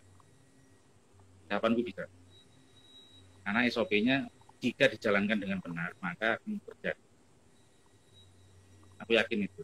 Kalau aku masalah SOP Mas, itu aja. Ya, mau ditambahkan Mas Ari, silakan. Dipertajam lagi Mas Ari. Ini Mas Ari lebih dekat Mas Pugu, kan ada bahasa-bahasa kalbu Mas Pugu yang bisa diterjemahkan lagi mungkin. Itu adalah hal baru Mas. Jadi hal baru bagi saya justru pengalamannya Mas Ari seperti itu. Soalnya ya memang selama ini sudah berapa tahun ya saya maksudnya tidak ngeband, tidak bermain bersama gitu. Jadi mainnya ya sendiri gitu. Justru menurut saya yang perlu belajar di Mas Ari malah. Kita berguru sama Mas Pugu sama-sama. Beliau the real ya. Belajar hukum sama teknik sipil. Kalau saya sudah berguru Mas sama Mas Pugu. Oke. Diajari mengelola demo. Ya demo musik. Demo perusahaan gitu. Lah itu paling benar. Jadi harus ya korlapnya Mas. Soalnya. Ya korlapnya itu Mas Hari. Alright, aduh. Iya, demo kita ya. Ya tapi memang ini ya kok saya jadi terpancing dengan istilah demo ini ya. Artinya ya tadi ada kompetisi ya, kemudian ada demo. Kata-kata demo ini menarik juga ya, karena mungkin kita perlu lebih sinergis memang ya, lebih banyak sering bertemu ya dengan lintas ya. Saya sering nggak mendapatkan kemudahan itu ya dari sistem yang kita jalani sekarang ya. Semua sepertinya hanya kuat di akar rumput ya. Nah. Isapan jempol. Gimana tuh? Ya karena itu tadi Mas, SOP-nya nggak dijalankan dengan baik. Aku rasa SOP. Jadi kalau umpamanya coba Mas dipertajam lagi, SOP yang seperti apa Mas Pugu maksud? Ya SOP ini gini, standar operasional prosedur ya. Prosedur. Contoh kita sebagai seorang undangan, kita diundang di suatu tempat, contoh Surabaya. Paling enggak SOP itu kan bahasa kerennya di sini ridernya itu ada. SOP pertama, musisi itu kalau datang konsepnya apa, berapa orang yang datang, terus semua itu kan SOP semua Mas. Jadi pada waktu naik panggung prosedurnya gimana, lagu apa yang dimainkan itu kan SOP standarisasi. Nah kalau kita mainin gitar 6 orang atau 10 orang tanpa ada konsep, nah mending kita main kontemporer, bukan main sebagai itu ya musik word ya. Kalau musik word itu kan kita lain, lintas itu tadi kan word, berarti kan Mas Ari ngomong tadi kan. Music word ini penting karena dari situ kita tahu, oh ternyata si A ini bisa ini, si B ini. Nah makanya kita karantina dulu, standarisasinya harusnya seperti itu. Di karantina kita main setiap hari, ketemu, oh teksnya seperti ini, terus tekstualnya seperti ini, kita main bareng. Disamain dulu visi dan misinya itu, maksudnya SOP itu seperti itu. Ya, dan itu memang perlu proses ya. Memang setahun pertama kita kembali lagi nih, nggak mudah emang mengembalikan itu, menyatukan visi-misi itu ya. Iya, makanya musisi yang lain itu mintanya ini burger, satunya minta cerutu, satunya minta whisky, satunya minta inilah. Makanya kita samain dulu visi misinya itu dalam satu wadah. Namanya YGO, namanya kan. Berarti harus ada SOP-nya. Dalam bahasa kerennya itu harus ada ADART. Kayak punya saya GG itu ada ADART. Itu ADART-nya YGO, apakah sudah ada? Pertanyaan saya, oh udah ada Mas. Ya itulah dijalankan. Aku rasa. Ya, memang kalau udah bersama memang perlu kemufakatan. Jangan nanti semua jalan masing-masing ya. Iya. Benar. Nah, terkait dengan karya yang berjudul Sakti ini, Mas. Nah, ini kan khususnya ya hadir Mas Puguh mengisi satu bagian ya dari karya panjang itu ya. Ya, mungkin kalau cerita tentang karya itu ini memang baru pertama kalinya kita membuat karya itu bersama-sama, Mas. Nah, jadi di YGO ini ada yang namanya Clubcom ya, komposisi klub. Jadi kita cerita tentang karya selama macam, akhirnya tiba-tiba nggak tahu nih metode jalannya kelas ini kan, akhirnya ada satu senior bilang ya udah kita gilir aja siapa buat apa, akhirnya berjalan kan, dan dia SOP-nya nggak liar juga, dari janji sehari jadi 3 bulan gitu kan. Tapi jalan sampai ke Chili Mas, ada 2 orang teman kita juga gabung kan.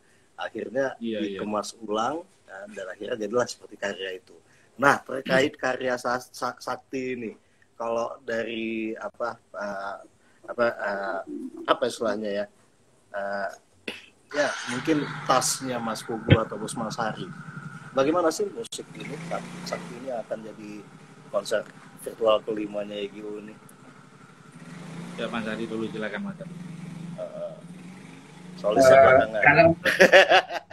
Kalau menurut saya Mas, jadi begitu saya pertama kali dikasih partiturnya sama Mas Firdaus gitu ya, terus kemudian saya dengarkan MIDI-nya itu, wah ini akademis banget ini. Jadi komposisinya itu sangat akademis. Jadi apa ya? Pertama, saya sempat kaget. Seperti ini ya ternyata. Kalau orang-orang akademis itu membuat sebuah karya itu seperti ini. Jadi menurut saya apa ya, luas tanpa batas gitu. Jadi apapun itu bisa gitu. Jadi tanpa apa ya, tanpa pagar gitu ya. Tapi di apa, didengarkan itu masih masih oke, masih nyambung gitu. Terus kemudian eh, antara awal, tengah sampai terakhir, jadi terutama terakhir itu saya kaget. Jadinya Oh. seperti ini ya yang di part terakhir itu. Begitu.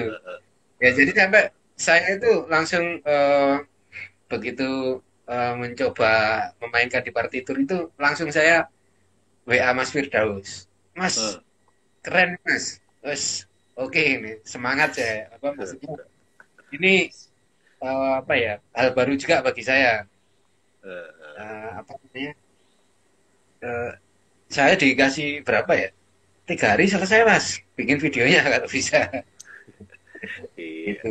Paling lama Kalau menurut saya, ini mungkin masih tersandera dengan mimpi masuk isi. Jadi apa yang dibuat orang isi kayak hebat ini. Coba Mas Puguh, kritik Mas Puguh. Apa nih kelemahan karya ini, Mas? Silakan, Mas. sebenarnya sih kemarin aku lihat sih bagus. Tapi masih mentah lah ini. Masih mentah bentuk MIDI kemarin ya. Cuman aku belum tahu bentuk asli komposisinya. Cuman pas jataku kok yang dikasih yang gampang gitu loh.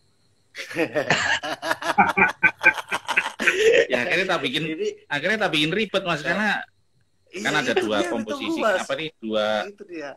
Nah, itu kan dia. Ada dua perubahan. Satu perubahan ritmenya ya kan, sama leadnya kan. Nah, akhirnya ritmenya kan sama itu ya. Konsep cuman building di situ loh. Akhirnya aku harus merubah namanya konsep leadnya supaya tidak sama dengan ritmenya ini. Ya. Aku bikin progresnya di situ. Berarti ya, kalau bisa dibuat susah, kenapa dibuat gampang ya? Lah. Pas setelah aku main itu di belakangnya lebih enak ritmenya, dari belakangku ini lebih enak, lebih bagus. Pas aku ngisi yang belakangku ini track selanjutnya ini lebih enak sebenarnya. Aku rasa puncaknya itu di belakangku. Nah, yang ngisi di belakangku itu siapa? Nggak ada. Jadi sebelum Mas Puguh itu ada satu solis lagi, tapi dia baca solis gitar klasik. Jadi di bagian sebelum Mas Puguh, baru nanti di akhir di setelah itu masuk Mas Puguh untuk solis elektrik ya. Nah, setelah aku itulah yang malah puncaknya aku rasa. Setelah aku itu berhenti, itu puncaknya di situ. Titik poinnya aku rasa itu harusnya diramekan. Jadi di situ tuh puncak untuk pemersatu dari gitaris itu semua itu. Wah, menarik itu. Iya, soalnya ada suara 1, suara 3, suara apa ini kemarin aku rasa sih lihat itu nggak salah minor tuh ya. Pas main minor. Nah, berarti suara 1, 3, 5-nya dimainkan. Jadi ada 3 orang apa paling enggak itu. Bareng. Wah, boleh tuh. Boleh. Tadi ensemble-nya ketemu pas tuh. Iya. Tapi boleh, jangan aku lagi karena kita ngomongin Mas Hari ya. bukan jangan kita, karena posisi kan sudah waktu itu udah finish. Nah, setelah aku main itu baru ketemu namanya puncaknya itu puncak dari lagu itu, ibaratnya itu chorusnya lah. Wah, boleh nanti saya sampaikan nih ke kawan-kawan. Coba didengerin lagi Mas. Iya, Mas Hari coba dengerin lagi nanti kan. Waktu aku lead itu baru masuk ke. Saya belum denger ini. Sing setelah Mas Puguh ngisi kayaknya saya belum denger kayaknya. Memang masih dirahasiakan memang. Mau kita ini dulu, kita sakralkan dulu, kita jampi dulu. Tapi kalau ritmenya udah ketemu, Mas Hari. Kalau ritmenya udah, aku rasa sih udah dapat ritmenya. Dapat. Iya. Jadi kami itu kan lucu Mas. Kami itu sebelum ini kan sempat khawatir apakah ini nanti nggak diterima terlalu aneh sama kawan-kawan yang mungkin lebih enggak. Kalau saya sih progresif masalahnya. Jadi kalau lihat itu biasa. Kalau Mas Hari kan mainstream, mainnya ke arah ke ini speed metal. Iya. Nah, masih belum tahu. Karena kalau aku tapi nggak aneh juga ya Mas Hari ya. Nggak aneh juga. Ya, enggak sih menarik. Satu lagi Mas. Pertama saya dengar, mohon maaf Mas sebelumnya. Iya, iya, silakan, silakan. Karena saya memainkan gitar elektrik, ini yang gitar akustiknya ini eksplornya sedemikian rupa. Terus kalau misalkan gitar elektriknya juga dieksplor, misalkan lebih liar gitu, iya, bagaimana? Betul. Tenang aja, Mbak. Ini durasi Mas Pugu kan masih cuma beberapa menit kan. Nah, nanti kan bertambah terus itu kan. Nah, baru kita lihat tuh. 55 detik tuh Mas, 55 detik doang. 45 detik ya, aduh nggak sampai menit. 55 nggak salah. Oh iya. Hampir satu kemarin. Sorry Mas. Kemarin udah hitung-hitungan sama Mas siapa itu? Mas Bagus. Ya, betul. Iya. Mas Bagus. Hitung-hitungan sama Mas Bagus kemarin. Cuma 55 sampai 58 detik. Iya. Nggak apa-apa. Jadi saranku sih dari pihak YGO aja yang memberikan chorusnya. Jadi lebih cakep. Boleh Mas. Kalau aku rasa jadi iya, karena dia di situ kan rame banget tuh posisinya. Jadi dimasukin namanya akustik. Nah, ini obrolan kita terakhir nih Mas. Terkait juga dengan YGO ya, terkait juga dengan komunitas gitarnya Mas Pugu ya. Termasuk mungkin ya fans kita, saya belum punya fansnya Mas Hari ataupun Mas Pugu ya, saya nggak punya Mas, saya cuma punya mahasiswa, itu pun kalau memang mereka masih mau belajar sama saya. Jadi soalnya seringnya nggak belajar musik Mas, jadi marah-marah aja nih, kapan latihannya, baca, denger, latih, dan bunyikan, nggak nyampe Mas. jadi aku marah-marah aja tuh jadinya. Ya nggak apa-apa lah. Proses saya, iya Mas, terkait komunitas itu Mas, apalagi komunitas yang tidak tanda kutip ya berorientasi pada ekonomi gitu. Ini apakah itu satu, kalau kita bicara ke depan ya Mas ya, apakah memang semua komunitas itu memang tanda kutip ya, karena tadi bicara SOP juga ya, apakah kita memang harus tanda kutip profesional ya, sangat ya struktural, ataupun bagaimana, atau bagaimana sih sebenarnya komunitas dalam konteks kita memperjuangkan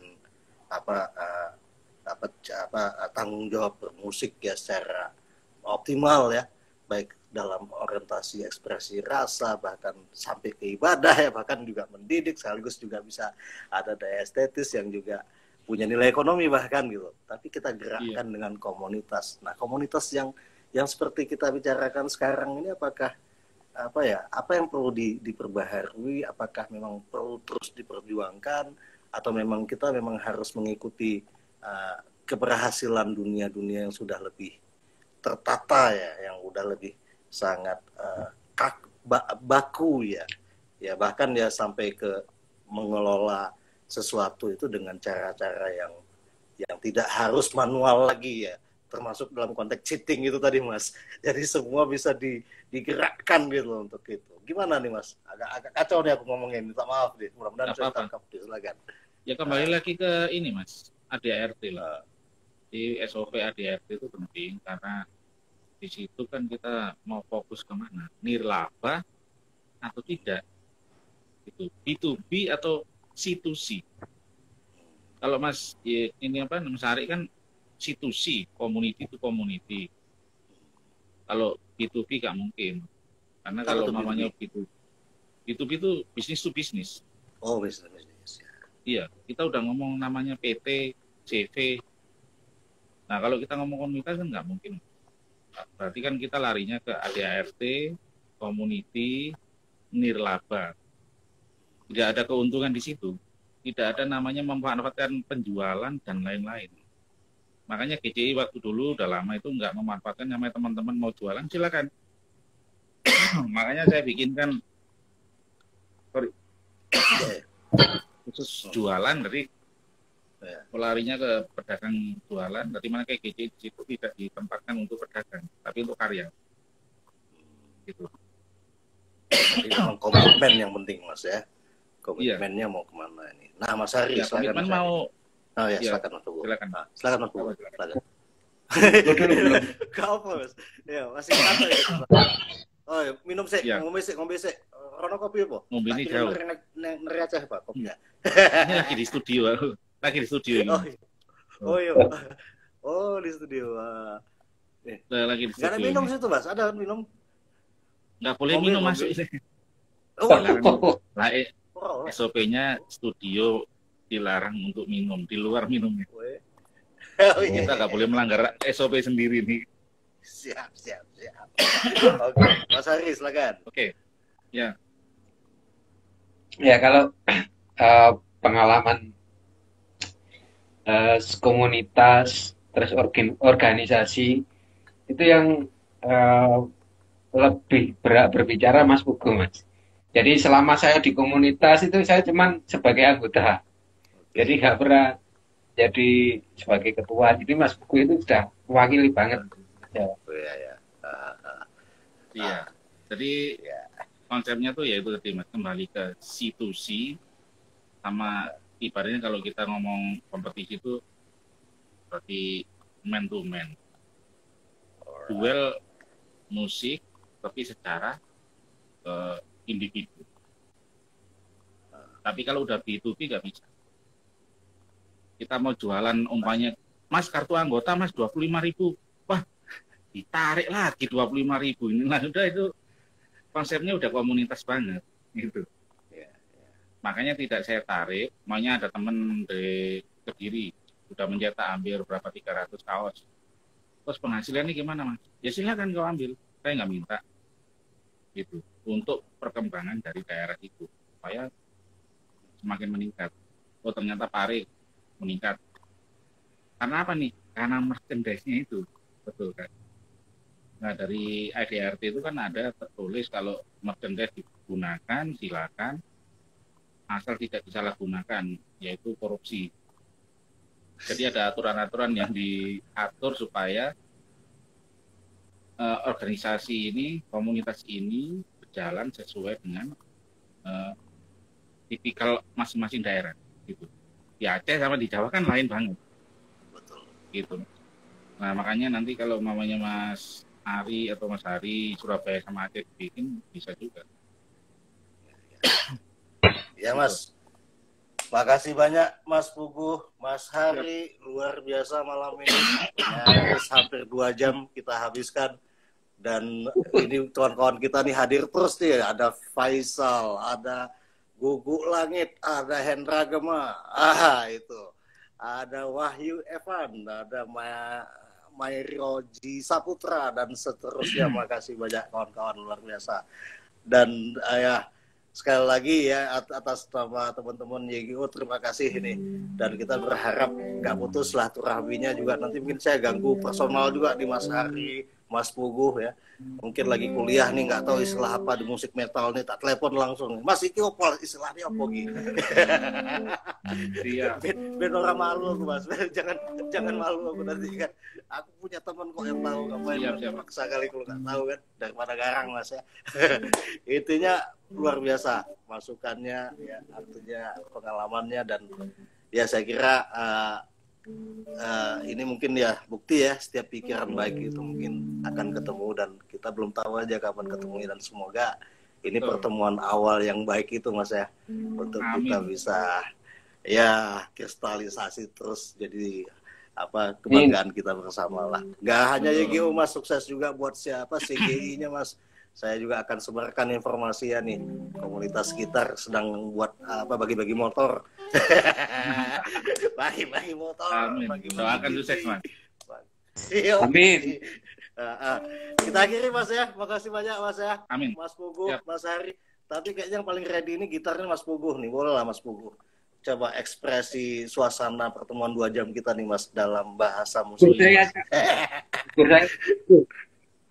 Nanti kita bahas, kalau bisa sih dibahas bentuk lain Mas. Jadi konsepnya contoh nih kita ngomong recording. Nah, itu bisa juga Oke. Ya. Contohnya kayak saya kan lagi susun ini. Apa tuh? Nah, ini dia. Nah, lagi nyusun rak untuk proses digital recording, tapi kita pakai rak. Nah, bisa nanti di konsep untuk ke depannya. Siap Mas, boleh Mas. Aduh senang sekali Mas. Terasku juga terbuka 24 jam Mas. kapan nanti lagi suntuk, yuk ngobrol gitu lah, sama tuh. Nggak ada masalah. Aku juga nggak apa-apa, bikin konsep aja. Butuh, tak telepon Mas, tak. Tadi konsep lain gitu bisa kita kondisikan. Betul. Tapi tadi tetap diharapkan Mas, bunyinya Mas, bunyi penutupnya Mas. Oh iya. Bunyi penutupnya. Apa nih? Penutupnya apa nih? Coba Mas. Mau itu mainkan lagi Mas. Aduh, enak kali tadi Mas main soalnya. Kiri kanan. Iya. Kiri kanan ya, gimana tuh? Coba.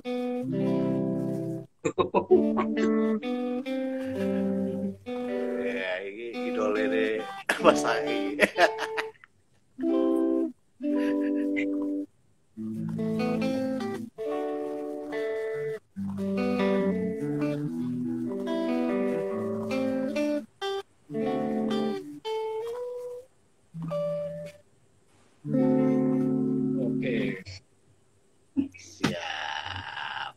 Oke guys, semua terima kasih. Terima kasih, sukses semua ya, sehat selalu. Salam progresif. Mas Ari. Sama-sama Mas Pugu, Mas Ari. Ya. Makasih Mas Ari. Iya, ketemu lagi kita Mas. Makasih aja. Yuk, selamat malam ya semua. Makasih banyak. Terima kasih, selamat malam. Kita bubar sekarang.